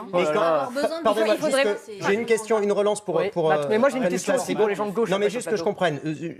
Vous dites. La justice, c'est la même pour tout Vous le monde. parlez de justice et seront condamnés. Par exemple, Il y a je aussi un trouve que travail, c'est un pardonnez-moi, peu- il y a c'est un peu aussi. J'ai du mal à suivre 4 personnes. Pardonnez-moi, Stanislas Rigaud, il y a aussi. C'est un peu comme Je termine ma question, si vous permettez. Attention. Il y a aussi un travail qui est fait notamment dans les classes, par exemple, pour sensibiliser les gens à la discrimination, notamment homophobe ou harcèlement. Et on parle de propagande dans le camp Zemmour. Moi, je vais être très clair avec ça, monsieur Beaugrand. En fait, on ne protège pas les gens dans la rue des violences en faisant des cours à l'école. Faut pas En réalité, d'éducation. attendez, Ça sert à rien, attendez, pour vous passez votre vie à me dire qu'il ne faut pas interrompre. Bah, laissez-moi finir. je dans vous ce l'ai cas. pas dit, Et je me tairai jusqu'à la fin du débat si vous voulez. Surtout Mais par pour contre, j'ai une question à poser aux gens de gauche. 63% des violences sexuelles faites dans les transports en commun en Ile-de-France sont faites par des étrangers. c'est un super Que exemple. proposez-vous Je peux rebondir là-dessus. Que proposez-vous Il y a une forme d'hypocrisie. 66% des vols Il y a sont une faits aussi énorme par des personnes hypocrisie de ce étrangères. côté-là. Que Monsieur proposez-vous Attendez, Il faut arrêter un peu. Stanislas Rigaud, On ne va quand pas monsieur combattre. Zemmour, il Attendez, dit- je finis, je vous laisse parler, promis. Alors, Je vous laisse finissez dire- votre question, vous allez répondre, Madame Guettet. Ce que je veux dire, c'est très clair en 2 points pour finir. Nous, on va évidemment mettre fin au laxisme judiciaire, évidemment. Deuxièmement, toutes les violences seront punies, quelles qu'elles soient. Et troisièmement, non, ce n'est pas en faisant des mesures gadgets qu'on arrive à régler les problèmes de fond. Il y a une lame de fond à ces problèmes-là et qu'il faut régler. Et ce n'est pas en faisant des mesurettes qu'on va s'en sortir. Donc pour vous, la pédagogie, c'est gadget. Clémence Guettet, qu'est-ce que vous avez envie de répondre à Ça protège Stanislas personne, Rigaud? Je voulais juste lui demander, avec l'exemple qu'il prenait dans les agressions dans les transports en commun, qu'est-ce qu'il pensait des déclarations de M. Zemmour Ah, ça qui répond disait pas du tout à ma question, par qui- contre. hein. qui regrettait le bon temps où les chauffeurs de bus pouvaient mettre les mains sur les fesses des jeunes femmes qui montaient dans leur bus. Madame Alors- Guettet, est-ce Mais que vous c'est une bonne pensez- question, Madame qu'est-ce que vous en Guettet, pensez J'ai une question à vous poser. Est-ce que vous pensez Non, que vous répondez ceux pas qui- à ma question. Bah, vous non plus. Vous non plus, ça tombe bien. Je vous demandais ce que vous pensiez des 63% des violences sexuelles qui étaient commises par des étrangers en France dans les transports en Et moi, Ile-de-France. je condamne toutes Vous les n'avez pas violences, répondu. monsieur. Vous n'avez pas répondu. Y a- Et y on a- fait quoi de ces gens-là? Et Nous, on pourquoi coupe les vous sentez- pompes non, mais pourquoi vous aspirantes. sentez Mais je vais vous le répondre. besoin Je d'ajouter vais du vous racisme répondre. à vos Je vais vous questions? répondre. On a déjà débattu ensemble sur un plateau de Mais BFM, tout à Madame fait. Guettet. Et vous m'avez déjà demandé, Oui. je vous ai déjà demandé si Et le vous cerveau avez était répondu, archaïque et s'il et était je plus vous petit que le invite à vôtre. regarder sur les réseaux sociaux la réponse que vous avez faite. Mais je vais vous répondre. Si vous pensez que le sujet de l'élection présidentielle, ce sont les livres d'Éric Zemmour, tant mieux pour vous. Ils sont très Il est intéressants. Vous candidat, devriez il les faut lire qu'il en prenne entier. ses responsabilités Vous sur devriez ses les lire. déclarations. Mais attendez, Quand il dit, les déclarations de quand M. il dit Mélenchon, qu'une elles sont agression changeantes toutes les 2 sexuelle, semaines. c'est rien et c'était le Il bon a temps, jamais, ça mais n'est vous pas pouvez pas normal. dire ça. Il a jamais dit ça. Il a jamais Mais dit en que fait, l'agression c'est une agression Il a sexuelle, jamais dit monsieur. ça. Vous êtes dans Donc, quel arrêtez. monde, là? Alexandre Nikolic, comment mais- vous vous positionnez, en l'occurrence, sur ces questions-là? Est-ce que vous vous différenciez de ce que propose Éric Zemmour? Alors déjà, plutôt nous mettre en- évidemment que sur les réunions non mixtes, et quand j'entends racisé, pour moi c'est terrible. Le mot Parce que- racisé. Mais bien sûr, parce que moi je suis profondément antiraciste et anti-racialiste. Et je considère qu'on ne doit pas ramener l'identité en France à la génétique. Et je considère qu'il y a une identité en France, elle est spirituelle, elle est culturelle. Et moi je m'inscris évidemment par mon parcours là-dedans. Et dire avec... on ne peut pas faire vraiment, il y a d'énormes discriminations et tout. Il ne faut pas non plus surexagérer parfois certains problèmes. Je vais en parler personnellement. Ma compagne a la peau noire, je vous le dis.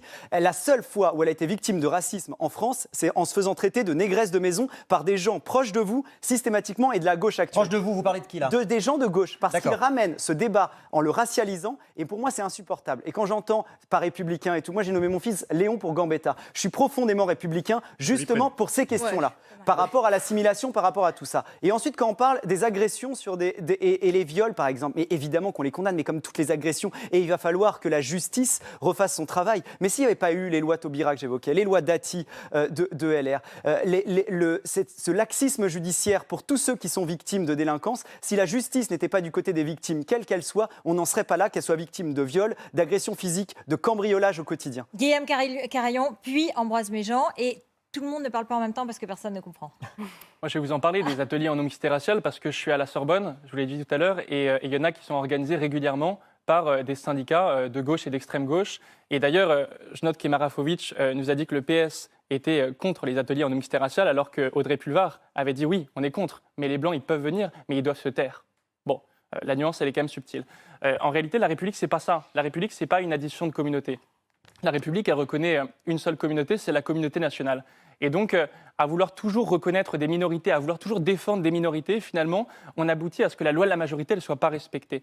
Moi, je crois que notre pays est profondément républicain, doit respecter ses valeurs qui sont la liberté, l'égalité, la fraternité, et dans lesquelles on ne distingue pas les personnes selon les races. Moi, je suis quand même très étonné de voir la gauche qui défendait... Il y a un certain nombre d'années, la lutte des classes. Moi, je viens du Tarn, Jean Jaurès défendait la lutte des classes. Aujourd'hui, elle défend la lutte des races. Aujourd'hui, elle est devenue racialiste. Aujourd'hui, elle organise des ateliers en non-mixité raciale. Aujourd'hui, et je vais vous faire une autre confidence sur mon université, à la Sorbonne, Daniel Obono, député de la France sortez-vous de ça de sa tête. Sortez-vous de votre université, baladez-vous. Qui, pour le coup, est un parti racialiste. Daniel Obono en est proche. Elle a été nommée à l'UFR, au conseil d'administration de l'UFR de sciences politiques. C'est-à-dire que c'est elle qui rédige les programmes de sciences politiques pour la Sorbonne. Elle est députée de la nation, monsieur. Ça vous montre la collusion entre, encore une fois, l'islamisme. Elle est députée de la nation, Daniel Obono. Elle a le droit de siéger dans un conseil d'administration d'une université. Mais oui, elle est proche des indigènes de la République. Ça a quoi de républicain, ça ? Les indigènes de la République, vous connaissez ce mouvement ? Mais monsieur, elle est à la France Insoumise, elle est députée de la France Insoumise. Oui, à Boutelja qui répète sans cesse Vous avez ramené ces débats. Pensez à Joséphine gêne Baker il y a 100 ans qui disait pour la première fois quand je suis arrivé en France, j'ai vu un pays où on ne m'a jamais ramené à ma couleur de peau. C'est ça la France, c'est cette idée spirituelle. À cause de vous et à cause du racialisme que vous avez ramené, et y compris chez En Marche, y compris à gauche, parce que à travers certaines déclarations, quand on compte le nombre de Noirs à l'Assemblée, quand on compte... Mais qui fait ça ? Alors, Ambroise Méjean va répondre. On ne voit pas la référence là. C'est des visiblement. fantasmes. Des fantasmes. Alors, Ambroise, Mais quel vous êtes obsédé par ces questions. Ambroise Méjean est en retard dans le temps de parole. Ambroise Méjean va répondre. Il a été très surpris par votre accusation et je vois que Stanislas Rigaud et Alexander Nikolic échangent des sourires, en revanche. Oui, je vais même Je raconte tout, hein. Je raconte tout. Vous avez bien fait de raconter les coulisses, Ruth, parce que effectivement, je n'ai absolument aucune idée de quoi on parle sur le sujet. J'aimerais, par contre, sur cette question, mais vous parlez de compter des Noirs à l'Assemblée. Hein. Pardon, je vous laisse vos. Laissez parler Ambroise Méjean, s'il vous plaît. Et donc, ce que j'ai envie de vous dire ici, c'est sur ce débat, ce qui est dommage sur ce débat, c'est qu'on a d'un côté des gens qui, effectivement, à l'extrême gauche de la classe politique, ont envie de mettre les combats par race, et ça, il faut le déplorer parce que c'est pas de cette manière-là, mais parce que les réunions, excusez-moi, on stigmatise pas les gens. Est-ce que je peux attendez, simplement... Monsieur Nikolic, s'il vous plaît, là, je vais faire la même chose qu'avec Monsieur Rigaud, je vais m'énerver. Alors, c'est pas bien, donc c'est Ambroise Méjean. C'est très mal. Alors, Ambroise Méjean, vous avez la parole. On a dit qu'on faisait un débat moderne, on va essayer de le conserver comme tel. Quand à gauche, vous avez des réunions qui sont avec des réunions où on désigne les personnes en fonction de leur race. C'est un problème, les réunions racisées. Je considère mais il y en a qui le font. Ça existe, c'est une minorité, il faut le condamner et vous le condamnez. Vous parlez des réunions entre personnes racisées, pour reprendre le terme qu'utilisait Alice Timsit. Mais de la même manière, quand à droite, vous excitez les haines et les peurs en stigmatisant des religions, en ciblant des personnalités, quand j'entends, et là ça me choque aussi parce qu'on parlait de République, mais quand j'entends la proposition de Valérie Pécresse, Guilhem, qui nous dit qu'elle veut des peines différentes en fonction de là où les gens habitent. Mais qu'est-ce que c'est que cette vision de la République française ? L'égalité devant les citoyens, c'est pas parce que quand vous volez un scooter à Versailles, c'est une tape sur les doigts, et quand vous volez un scooter dans un quartier populaire, c'est 6 mois de prison. Vous avez été incapable de faire respecter l'ordre dans le pays pendant 5 ans, de ne pas des leçons aux gens sur la sécurité. Vous avez une conception de l'égalité républicaine qui est absolument Vous, la justice, ça a été zéro. Et j'ai envie de vous répondre sur ces sujets quand même, parce qu'on pourrait parler aussi, on a parlé de discrimination, j'aimerais qu'on parle aussi de ce qui a été fait pour lutter contre les discriminations. Quand on a mis en place des avancées sociétales majeures sur la question, on n'a pas parlé encore de la question de l'homophobie dans ce pays, mais nous nous, on a donné des droits aux personnes LGBT. On Parlez a de la PMA. mis en place la PMA pour toutes. Pendant le On a, Covid, c'était la priorité. et c'est un événement parce que ça est arrivé hier et ça a été voté à l'unanimité, à l'exception, là encore, d'une partie de la droite. On a interdit les thérapies de conversion, qui sont des pratiques absolument barbares. Et donc, tous ces sujets-là, qui sont des sujets d'avancée sociétale majeure, je suis fier de les défendre aujourd'hui. Le temps d'agression. Alors, Léon Desfontaines, s'il vous plaît. Léon Sur ces Desfontaines, questions parce que- sociétales, ouais. Oui, parce que tout à l'heure, vous nous avez dit, je suis contre les réunions non mixtes, et puis après, vous dites, mais qui les organise? J'ai pas compris. Mais non, mais les réunions non mixtes racisées organisées par la gauche, je ne connais personne à gauche qui organise des réunions non Mais alors, mixtes c'est qui? racisées. Qui En tout les cas, a c'est pas organisées? chez nous. Non, parce que Non, pas au tout à Parti l'heure- communiste. Oui, Depuis c'est tout pas à l'heure, vous organisé. Vous n'avez pas la stigmatisez, seule gauche. depuis tout à l'heure, la droite, l'extrême droite et même la majorité présidentielle stigmatise en disant la gauche, vous êtes la honte de la La République, Macronie vous êtes droite. anti-républicain. Qui vient me dire à moi que je suis un salaud? Osez dire aux communistes que c'est des salauds. Nous avons défendu la République corps et âme pendant la guerre. Nous défendons la République encore aujourd'hui Au lorsqu'on début, un propose peu. Oh là là l'égalité là entre là. tous. Au début, vous étiez main dans la main avec les Pas trop, soviétiques. Hein, ça, c'est... De quoi, On une oublie petite un peu vite, référence quand même, ça, hein. T'as une petite référence à me Jusqu'à sortir 41 quand même. Enfin, bon, bref. C'est faux, c'est faux. Ah bon, c'est Jurassic Ah oui, Park, c'est faux, le bien débat. sûr que c'est faux, mais dans tous les cas, aujourd'hui, Alors, on on ne vient peut pas de dire... vous traiter de Jurassic Park. C'est là, drôle, regarde. c'est Non, mais drôle. non, Vous étiez moins le courageux en débat, 1940. Hein. c'est Jurassic Park. En 43, tout le monde était résistant. Mais... Ok, merci OSS 117, merci le D'accord, retour. il y a de la référence, je vois. Bon, on va passer à la catégorie suivante, là. Hein. Qu'est-ce que vous en pensez, Ruth? Parce que là, je pense qu'on a un petit peu fait le tour, on n'arrivera évidemment pas à vous mettre d'accord. Ce qui est intéressant, en tout cas, c'est sur toutes ces questions-là, on voit en tout cas que les jeunes ne sont pas sur la même longueur d'onde que leurs aînés. C'est ce que nous prouve cette étude, notamment de Frédéric Dabi de l'IFOP. Non, je peux y aller pour une dernière question provoque. Alors, allez-y, vite fait. Le YEL? Ah, le YEL, là, vous voulez qu'on... Ah bah alors, ok, on peut y aller. Bah, ils vont se battre, hein, là, maintenant. Hein. Ok, bah, j'en ai d'autres, moi aussi, hein, si vous voulez. En vote, si vous voulez, c'est rapide. Hein. C'est quoi la question? Il y a personne. Non, bah voilà. Ah bah non, Est-ce à que- gauche, personne ne veut répondre, encore une fois. Non, mais attendez. Ça, c'est vrai que ça J'essaye lutte de vachement remettre contre les aussi un peu les discriminations, pendules à l'heure, c'est le cas de le dire. Donc, l'utilisation de YEL pour désigner des Non, mais personnes ça, qui c'est la n'ont pas priorité envie des de se classes voir populaires à la attribuer gauche et un la genre. réponse. Parce qu'à ça trouve du Pardon. travail et ça sauve des gens. Je peux répondre rapidement? Ça, c'est Alors, non, mais parce que je me tourne un peu. c'est important pour Alors, les classes rapidement, populaires, hein. le YEL, hein. Beret Marafovic, Clémence Guettet, Alice Timsit, pour vous, ça vous parle? C'est important ou pas? Est-ce que je peux me permettre juste Oui, parce mais que je vous en prie. Je vous en prie. au téléphone, quand on avait préparé l'émission, vous me parliez de ça, de l'écriture inclusive, mais est-ce qu'on pourrait pas un tout petit peu se concentrer sur les vrais sujets? Et puis, on va parler tout le Les temps, vrais hein. sujets, c'est quand C'est même vous qui en parlez, vous n'avez pas envie d'en parler. Vous mettez en On n'a pas envie d'en parler, nous. C'est quand même hallucinant. Non, mais c'est C'est quand même hallucinant. Attendez, moi, Pardonnez-moi, mais alors je sûr qu'ils se font la queue, là, vais citer le c'est chiffre hallucinant. qui est dans le livre de Frédéric Dabi. 22% des jeunes aujourd'hui, hein, on parle des jeunes aujourd'hui, en 2022, ne se reconnaissent pas dans les catégories de genre homme-femme. Donc cette question de YEL, pour 22% en tout cas des jeunes aujourd'hui, elle a quand même un sens. Oui, Alice Timsit. mais Non, mais écoutez, si ce pronom-là peut permettre à des personnes de s'affirmer, en tout cas de se reconnaître dans une identité de genre qui n'est pas ni féminine ni masculine, j'ai envie de dire pourquoi pas. Ça correspond à une évolution de la langue. Il y a des personnes dont c'est les compétences, dont c'est le métier, pour intégrer ce mot-là, ce pronom-là, au dictionnaire. Dont acte, j'ai envie de dire, franchement, ça enlève des droits acquis. Et ça dérange qui, gêne- en fait, c'est Non, ça que vous mais dites. Ça dérange qui? Ça dérange qui? Et puis, moi, on met le couteau sous la gorge à personne pour l'employer. Alors, le pronom voilà. YEL, Donc, Quand est-ce qu'on ça parle n'est des pas vrais une sujets question essentielle, c'est ce que vous répondez tous ce soir, c'est très intéressant. Par Donc, exemple, je trouve que peut-être plutôt que parler d'IEL, on aurait pu parler des féminicides dans notre pays, parce qu'on parle d'inégalité, de discrimination. Le sexisme, ça fait partie des inégalités, des discriminations. Monsieur Macron en avait soi-disant fait une grande cause pendant son quinquennat, et puis il y a plus de 100 femmes qui continuent de mourir chaque année parce qu'elles sont femmes, et parce qu'elles sont assassinées, et parce qu'on manque de formation pour les policiers, qu'il y a des défaillances dans tous les dispositifs, que les institutions de notre pays sont défaillantes pour combattre cette inégalité-là.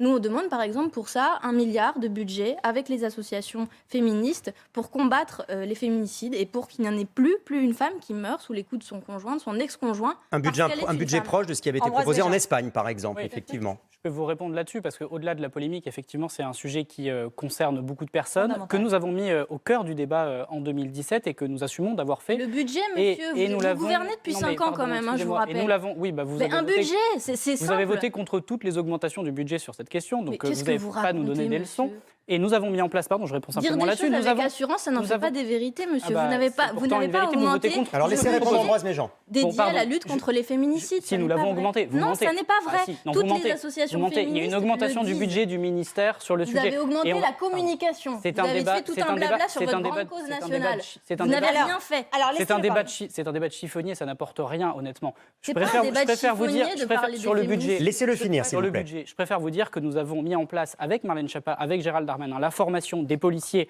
sur les violences faites aux femmes. Avec demain, vous aurez dans chaque commissariat une personne formée spécifiquement pour accueillir les femmes femmes, que nous avons développé, développé, pardon, mais ça se met en place progressivement. Vous savez très bien que quand vous prenez une décision, elle n'est pas immédiate. Oui, je sais, pardon, que vous vivez dans un monde idéal. Je sais que vous vivez dans un monde idéal où en claquant des doigts, on règle les problèmes. Mais la réalité, elle n'est pas celle-là. Et j'ai envie de vous dire que nous avons mis les moyens sur la table pour cela. Voilà, le troisième très thème. importante aussi. Le climat, le combat de la jeunesse, les sondages le prouvent, la question écologique est un des enjeux prioritaires de la jeunesse. Alors là encore, apparemment, les jeunes se démarquent de leurs aînés. On va retrouver tout de suite Paul Larouturou, qui a une image à nous montrer. Paul. Exactement, évidemment. On pense tous à cette grande marche pour le climat de cette génération qu'on a parfois appelée un petit peu rapidement la génération Greta Thunberg. J'adore ce panneau. La Terre est plus chaude que Leonardo DiCaprio. Macron, roi du blabla. Et puis on se souvient évidemment contre la loi climat qui, selon certains, était carrément l'échec du quinquennat. Un chiffre. 62% des jeunes considèrent que l'environnement devrait être absolument prioritaire. Ce n'est que la troisième cause, mais c'est quand même beaucoup. Je me suis baladé du côté de la fac aujourd'hui, de la Sorbonne, et j'ai notamment discuté, et de Dauphine, et j'ai notamment discuté avec des jeunes qui vraiment ont modifié leur vie pour répondre à cet objectif. Vous avez manifesté pour les marches pour le climat ? Quand j'étais au lycée, c'est quelque chose qui me tient à cœur quand même. Par exemple, moi, pour le coup, pour le climat, je suis végétarienne. C'est parce que la viande a un impact énorme sur les émissions de gaz à effet de serre, tout ça, même sur la consommation d'eau. Je fais attention à moins acheter des vêtements puisque je sais que j'en ai assez. Dans les choix de prendre l'avion aussi. Vous prenez pas l'avion ?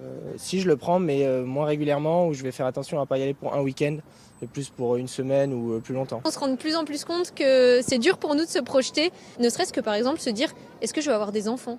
Est-ce que je peux me permettre de rêver à ça ? Ben, c'est pas évident. Donc oui, c'est une forme... avoir des enfants à cause de l'état de la planète ? Oui, c'est une forme de désenchantement, ouais.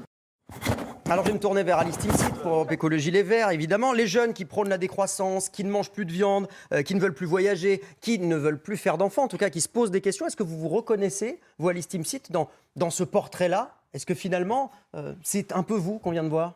Écoutez, ce qui est réel, c'est qu'il y a une forme d'anxiété chez les jeunes. Il y a 2 jeunes sur 3 qui connaissent, en tout cas qui disent être en situation d'éco-anxiété. Parce que le constat scientifique, il est dramatique. On assiste vraiment à l'effondrement de la biodiversité. Demain, il y a plein de villes en France qui seront rayées de la carte. Je pense à Calais, je pense à Dunkerque, au Touquet, ça devrait intéresser le président d'ailleurs. Vous voulez dire qu'on ne comprend pas, on ne se rend pas compte de l'urgence ? Il y a une urgence qui est telle, et cette urgence-là, il faut la transformer en opportunité. Il y a une forme de désenchantement, mais en réalité, cette urgence-là, c'est une immense opportunité parce que c'est une immense chance pour accélérer la transformation du réel et puis pour trouver des solutions en fait, à cet immense choc qui nous percute. Parce qu'aujourd'hui, on veut nous faire croire à des priorités qui seraient le grand remplacement, mais le vrai défi de l'humanité, c'est le grand réchauffement. Et il faut s'armer pour lutter contre ce défi-là. Et en réalité, il faut considérer que c'est une opportunité. Et je pense sincèrement que sur cette question-là, si on ne considère pas, si on ne prend pas en compte à travers toutes les mesures de son programme, si on ne considère pas qu'il s'agit de la colonne vertébrale du programme présidentiel, on n'a rien compris à ce qui va se jouer demain. Léon Desfontaines, vous, votre candidat, il mange de la viande et il en est fier. Il parle de la gastronomie française, ça on connaît. Fabien Roussel, il en a assez parlé. Il est aussi pour le nucléaire. Vous vous sentez très loin de Alice Timsit ou peut-être de Clémence Guettet. Et malheureusement bien seul. Et malheureusement bien seul sur cette question-là. Il faut la traiter sans aucun dogmatisme. Alors, toi aussi. Alors, on va laisser parler. On va laisser parler Léon Desfontaines. Effectivement, allez-y. Léon Desfontaines, expliquez-nous. Il faut traiter cette question sans aucun dogmatisme. Moi, je pense que c'est l'urgence. Aujourd'hui, la priorité, c'est lutter contre le réchauffement climatique. Et pour ça, il faut qu'on ait une production énergétique, et notamment électrique, qui soit décarbonée. Et pour ça, nous avons 2 options. La première option, c'est la sortie du nucléaire. C'est ce que proposent les écologistes, c'est ce que proposent les insoumis. Et ça, très concrètement, et investir du coup dans l'éolien et dans le photovoltaïque. Ça, très concrètement, ça veut dire, c'est un choix, pourquoi pas, mais ça veut dire que lorsque nous n'avons pas de vent, qu'il n'y a pas de soleil, potentiellement, excusez-moi, potentiellement, les trains de Laissez Léon Desfontaines terminer. Il est en retard par rapport aux autres. Potentiellement, les trains ne roulent plus, les hôpitaux ne fonctionnent qu'à bas régime et les écoles fonctionnent à bas régime.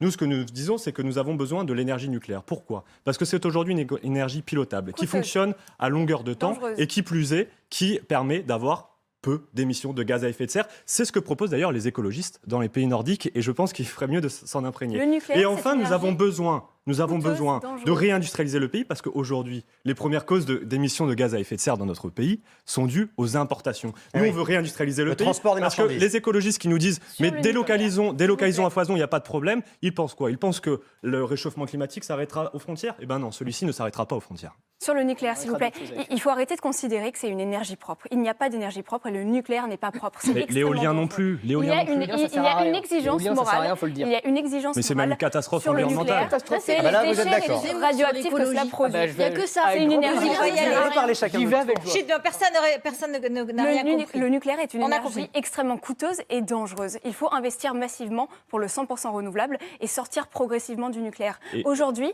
le nuclère, Et qu'est-ce que vous l'EPR faites de quand il n'y a pas de Flamanville, vent? l'EPR de Quand il n'y a pas de Flamanville, vent, vous faites quoi? 3,3 milliards d'euros. Il est Alors quand il n'y a pas de vent, toujours c'est il est une toujours pas question. Quand il n'y a pas de vent, qu'est-ce qu'on fait? Si jamais on n'a que de l'éolien ou du solaire, qu'est-ce qui se passe quand on manque de soleil et qu'on manque de vent? Moi, Qu'est-ce je veux qui se bien passe? vous Il n'y a répondre pas là-dessus. Hydraulique.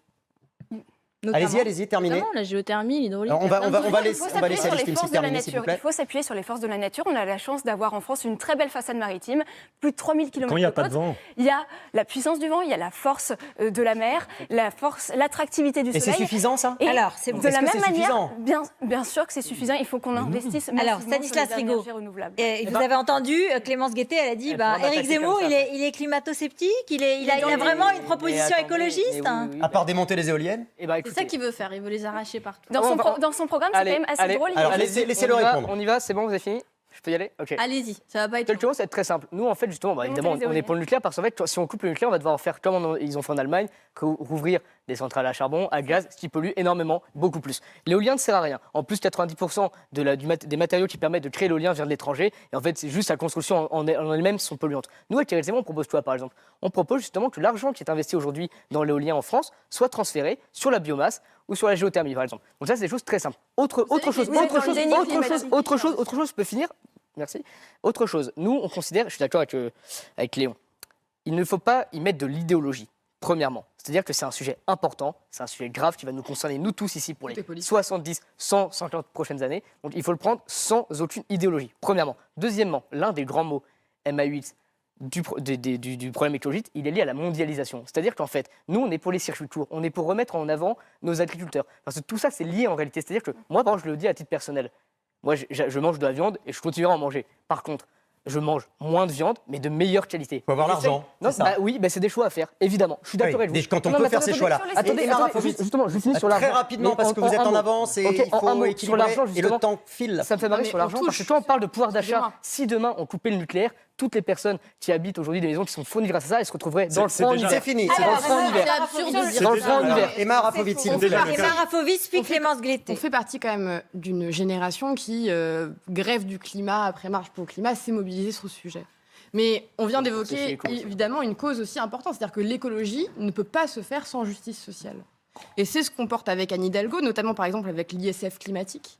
On porte des choses qui vont dans le bon sens, puisque aujourd'hui, on ne peut pas laisser penser aux plus pauvres d'entre nous, aux plus fragiles de notre population, que l'écologie se fera contre eux. L'ISF climatique, c'est vous taxer les entreprises qui polluent le plus. Oui, et C'est ça. puis, c'est remettre aussi finalement la fiscalité là où elle doit être, c'est-à-dire vis-à-vis pour permettre une meilleure redistribution. Mais sur l'écologie, on doit aller aussi vers 100% d'énergie renouvelable C'est pas et on possible. doit permettre à ceux qui souffrent, les 100% pauvres, d'énergie renouvelable. Oui, Ça, tout à moi, fait. ça- On doit aller dans ce ça sens-là. Léon et que Desfontaines, ils vont donc, pas l'énergie en roulant sur un vélo. Mais Léon cependant, Desfontaines, ça vous excusez-moi. semble pas possible? Mais non, mais ce n'est pas possible. Mais En est-ce fait, qu'on peut pas, c'est que c'est je vrai. trouve ça agaçant que lorsqu'on Mais parle de c'est- sujets aussi importants que la lutte contre le réchauffement climatique, on vient agiter de grands fantasmes. Aujourd'hui, nous avons besoin de cette énergie-là. Je ne vois pas comment on s'en passe. L'Allemagne a essayé de faire ça. Ils ont rouvert les usines Les centrales à charbon, oui, ça c'est sûr. La République en Et ils marche. nous vendent de l'électricité. La République en marche Alors, a fermé il faut investir Fessenheim sur les et depuis économies nous d'énergie. achetons Il y a quand même de un l'électricité énorme- de l'Allemagne qui est fortement carbonée. Parce qu'il y a pas Attention, que le on sujet parle du nucléaire. Alors, beaucoup On ne d'énergie, il faut comprend investir plus sur les rien. économies. On ne comprend plus Pas tous en même rien. temps. J'allais évoquer... Vous allez conclure, Emma Rafovic, en un mot, et ensuite Clémence Guettet, s'il vous plaît. J'allais évoquer une dernière proposition, puisqu'on parlait des plus fragiles. Aujourd'hui, on a besoin de faire en sorte qu'il y ait une vraie rénovation énergétique du bâti. Et avec Anne Hidalgo, on propose le tiers payant de la rénovation énergétique. Alors, Clémence Guettet, dans l'ordre, ce sera Clémence Guettet, ensuite Guillaume Carayon, Ambroise Méjean et Alexander Nikolic. Alice Timsit, vous avez parlé, désolé. Allez-y. Je crois que sur ce sujet, les marches climat que vous avez montrées dans votre reportage montrent qu'il y a une vraie prise de conscience, notamment chez les jeunes, de l'urgence écologique et de l'urgence à bifurquer. Peut-être à part chez notre cher champion de la Terre, M. Macron, qui s'est fait quand même condamner pour son inaction climatique pendant son quinquennat, qui n'a rien trouvé de mieux à faire que de faire une convention citoyenne pour le climat et de tout mettre à la poubelle, etc. etc. Donc, à nouveau, des mots et pas des actes. Peut-être, je viens sur la question de l'énergie et de quel projet énergétique. Aujourd'hui, le nucléaire, c'est une énergie qui est extrêmement coûteuse, parce qu'il y a ce qu'on appelle le carénage, notamment. C'est une énergie qui est intermittente. Peut-être que vous ne le savez pas sur ce plateau, monsieur, vous n'avez pas l'air de le savoir, mais par exemple, par exemple, pendant la canicule de 2003, il y avait 2/3 des réacteurs qui devaient être arrêtés. Parce qu'en fait, pour le nucléaire, il faut de l'eau, notamment. Et donc, c'est une énergie, en plus, qui ne va pas résister au changement climatique parce que ça dit sécheresse. Ou alors, ça dit montée des eaux et ça menace certaines installations nucléaires. Par ailleurs, c'est une énergie qui est dangereuse. On sait qu'il peut y avoir des incidents nucléaires dans notre pays. Et on sait également que pour le moment, on ne sait pas traiter les déchets nucléaires. Donc, on lègue ce problème purement et simplement aux générations suivantes. C'est inacceptable. Je finis sur quelque chose. Très rapidement. Juste, il y a des rapports, dont le rapport Négawatt, qui montre qu'en 2045-2050, on pourra faire le 100% renouvelable. Il faut aujourd'hui investir. Monsieur Macron, dans quoi il investit? Des petits réacteurs tout mignons partout dans le pays. Alors justement, Ambroise Béjean, il y a les petits réacteurs mignons. Il est comment le bilan écolo d'Emmanuel Macron? Il y a eu la démission de Nicolas Hulot, il y a eu l'échec sur le glyphosate. Il y a cette question-là quand même du nucléaire. Alors on en est où? J'ai envie de vous dire déjà que quand vous donnez des leçons de cohérence, commencez par défendre ce qui est scientifiquement rationnel. Sur la question de l'énergie et du mix énergétique, sur la question de l'électricité, il y a un organisme en France qui s'appelle RTE, qui produit des rapports extrêmement précis. Le sixième scénario de RTE, c'est les 100% renouvelables. En fait, vous êtes, à l'image de votre leader. C'est-à-dire, monsieur? C'est-à-dire incapable de laisser les autres parler. Mais quand vous dites des choses fausses, je vous le précise quand même. Clémence Guettet, s'il vous plaît. Allez, ça y est, c'est au tour de la gauche. Maintenant, c'est moi qui m'énerve de ce côté-là. Allez. Voilà, c'est un peu triste. Mais j'ai envie de vous dire que sur la question du mix énergétique, il n'y a pas d'un côté la nécessité de supprimer les énergies renouvelables comme je l'entends, ni de l'autre de supprimer le nucléaire comme je l'entends. C'est dans un mix énergétique équilibré, c'est-à-dire en investissant dans les deux, que nous aurons demain la production d'électricité suffisante. Mais sur cette question du débat du bilan écologique du président, j'ai envie de vous dire qu'on a raté depuis le début et depuis quelques minutes l'enjeu essentiel. Croire que cette question se règle à l'échelle de la France, c'est méconnaître les questions de transition énergétique. Et ce qu'a fait le président de la République dans ces 5 dernières années, en plus de fermer les centrales à charbon, ce qui est l'équivalent de l'émission, je vous donne juste un chiffre, de 4 millions de voitures, quand même, rien que pour vous donner l'équivalent. Ce qu'il a fait, le président de la République, c'est qu'il a porté ce débat sur le sol européen. Et quand l'Europe s'engage, avec une taxe carbone aux frontières qui va être mise en place prochainement pour éviter que nous importions de produits qui sont hauts en carbone, on en parlait à l'instant.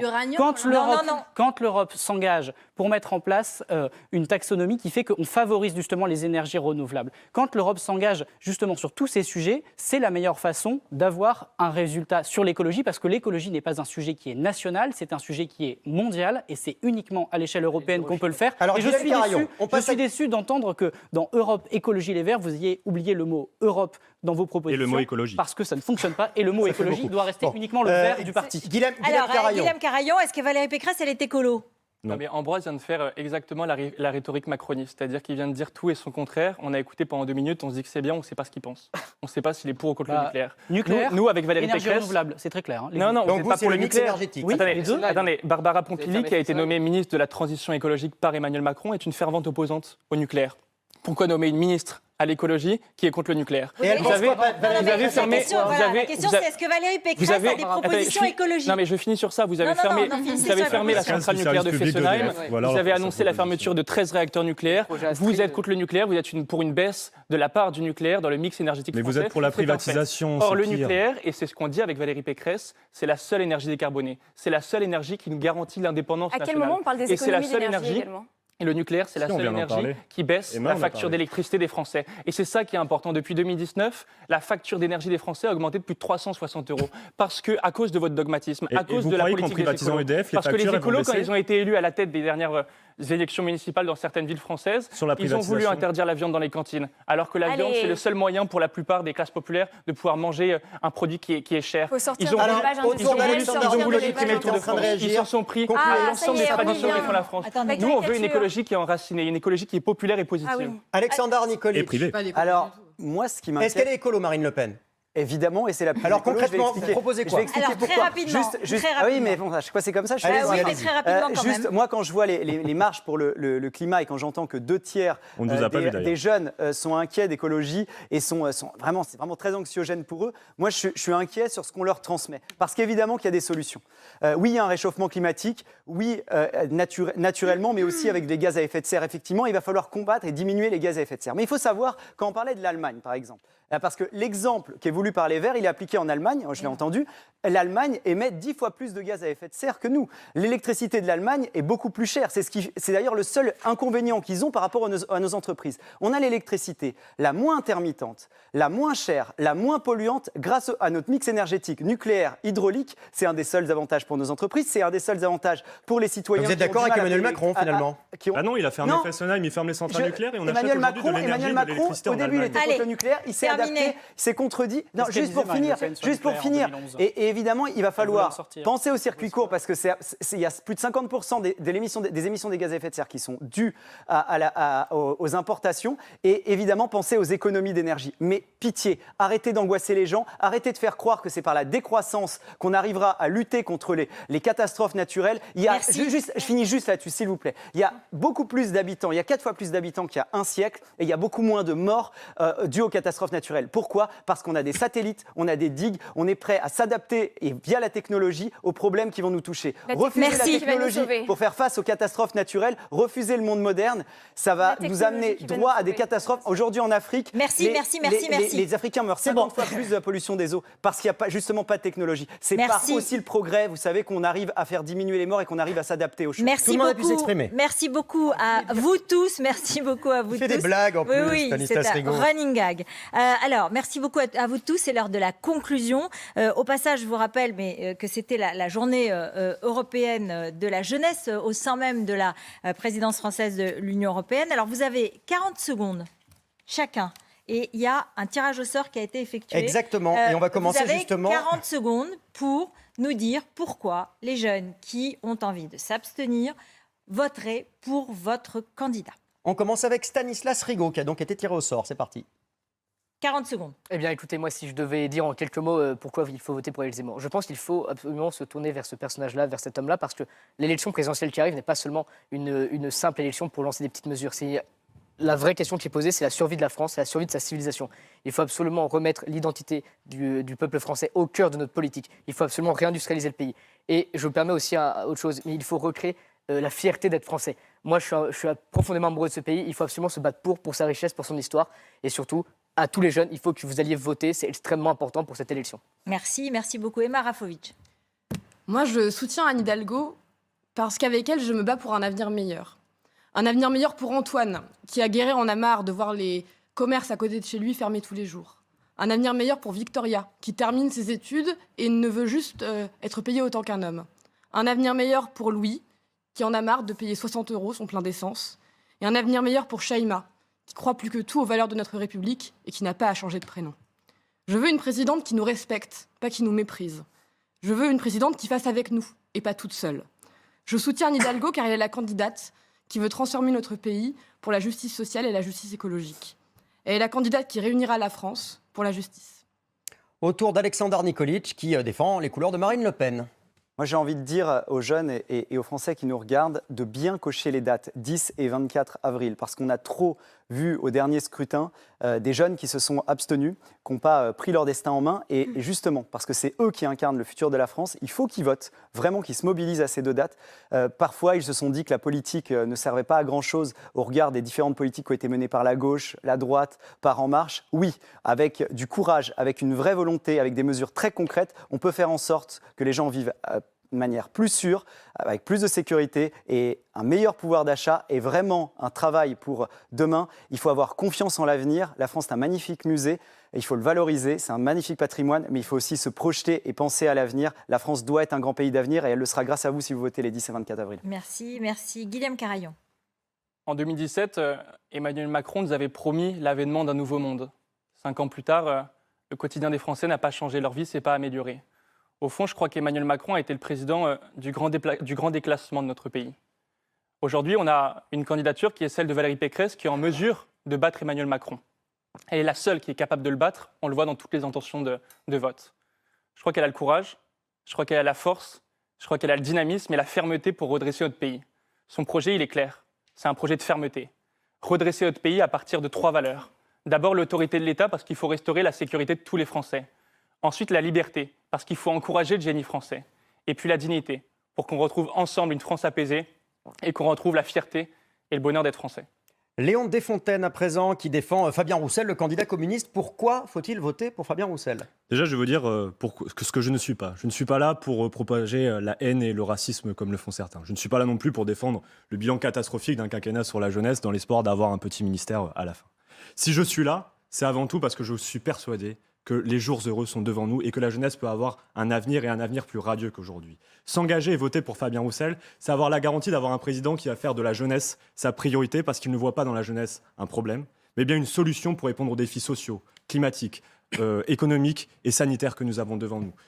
Voter pour Fabien Roussel, c'est avoir l'engagement que la politique et que la jeunesse sera au cœur des politiques publiques. Et c'est pour ça aujourd'hui que je suis porte-parole de Fabien Roussel et du défi des jours heureux. Alice Timsit. Avant toute chose, j'ai envie de dire à tous les jeunes, dans toute leur diversité, de s'engager et surtout de ne pas se résigner, de ne pas être dans la fatalité. Il n'y a pas de fatalité. J'ai envie de leur dire de s'emparer de cette élection. J'ai envie de leur dire qu'on n'a pas à leur dicter leur avenir. J'ai envie également de leur dire de nous rejoindre, de rejoindre les écologistes et de voter Yannick Jadot pour que demain advienne une république écologiste, une république féministe, une république antiraciste, une république qui protège toutes et tous, ainsi que le vivant, la planète. Et on a besoin de cet avenir meilleur, on a besoin d'un réenchantement. Et il faut saisir cette opportunité qu'est le dérèglement climatique pour des lendemains meilleurs, tout simplement. La conclusion d'Ambroise Méjean pour Emmanuel Macron, qui n'est pas encore candidat. Vous savez quand il va se présenter ? Vous avez l'info, non ? Je ne le sais pas, mais ce que j'ai envie de dire à ceux qui sont aujourd'hui en train de faire leur choix, c'est qu'après 5 années de transformation de notre pays, Emmanuel Macron a fait ses preuves avec des résultats qui sont visibles. Face à des crises et à des défis qui étaient historiques, il a montré qu'il savait diriger ce pays, y compris dans les difficultés, et il a tracé une vision de l'avenir. Aujourd'hui, j'ai envie de vous poser la question: qui voyez-vous de mieux que lui demain pour conduire notre pays, pour respecter la France, ses valeurs et la façon que nous avons de voir les choses ? La France d'Emmanuel Macron, c'est le plus bas taux de chômage depuis très longtemps et la plus haute croissance économique. La France d'Emmanuel Macron, ce sont des avancées historiques sur les questions sociétales, la PMA pour toutes, l'interdiction des thérapies de conversion, le versement des pensions. La France d'Emmanuel Macron, c'est aussi la France de l'émancipation et de l'égalité des chances, le dédoublement des classes, la lutte pour tous les jeunes Français. Et donc, la France de demain, c'est la France d'Emmanuel Macron. C'est pour ça que je vous invite les 10 et 24 avril à voter pour Emmanuel Macron. Donc il sera candidat. Merci A pour priori, la oui. A priori. C'est bon, on a gagné On a la compris, soirée. là. On a gagné notre soirée. Merci. Clémence Guettet, vous avez le mot de la fin. C'était le tirage au sort. Merci beaucoup pour cette émission, cette invitation. Je pense que ça a eu le mérite de la clarification, parce que des droites, donc de M. Macron à M. Zemmour, il n'y a pas vraiment de proposition pour les jeunes, ou alors c'est le grand flou. J'ajoute une date au calendrier, c'est le 4 mars. Pour s'inscrire sur les listes électorales, pour pouvoir voter aux élections présidentielles, vous avez jusqu'au 4 mars, donc faites-le, c'est important. Il y a 13 millions de non-inscrits ou de mal-inscrits dans notre pays. Et puis, votez pour Jean-Luc Mélenchon, parce que je crois qu'on a une responsabilité historique pour répondre à l'urgence climatique, au réchauffement qui va paralyser notre planète et nos activités. C'est lui qui va faire la bifurcation dont on a besoin. C'est aussi pour lui qu'il faut voter si on veut pouvoir sortir de la précarité, augmenter le niveau de SMIC, avoir une garantie d'autonomie à 1 000 € pour chaque jeune. Et donc, voilà, ne laissez pas les autres décider à votre place et rendez-vous dans les urnes pour soutenir l'Union populaire. Merci Clémence Guettet.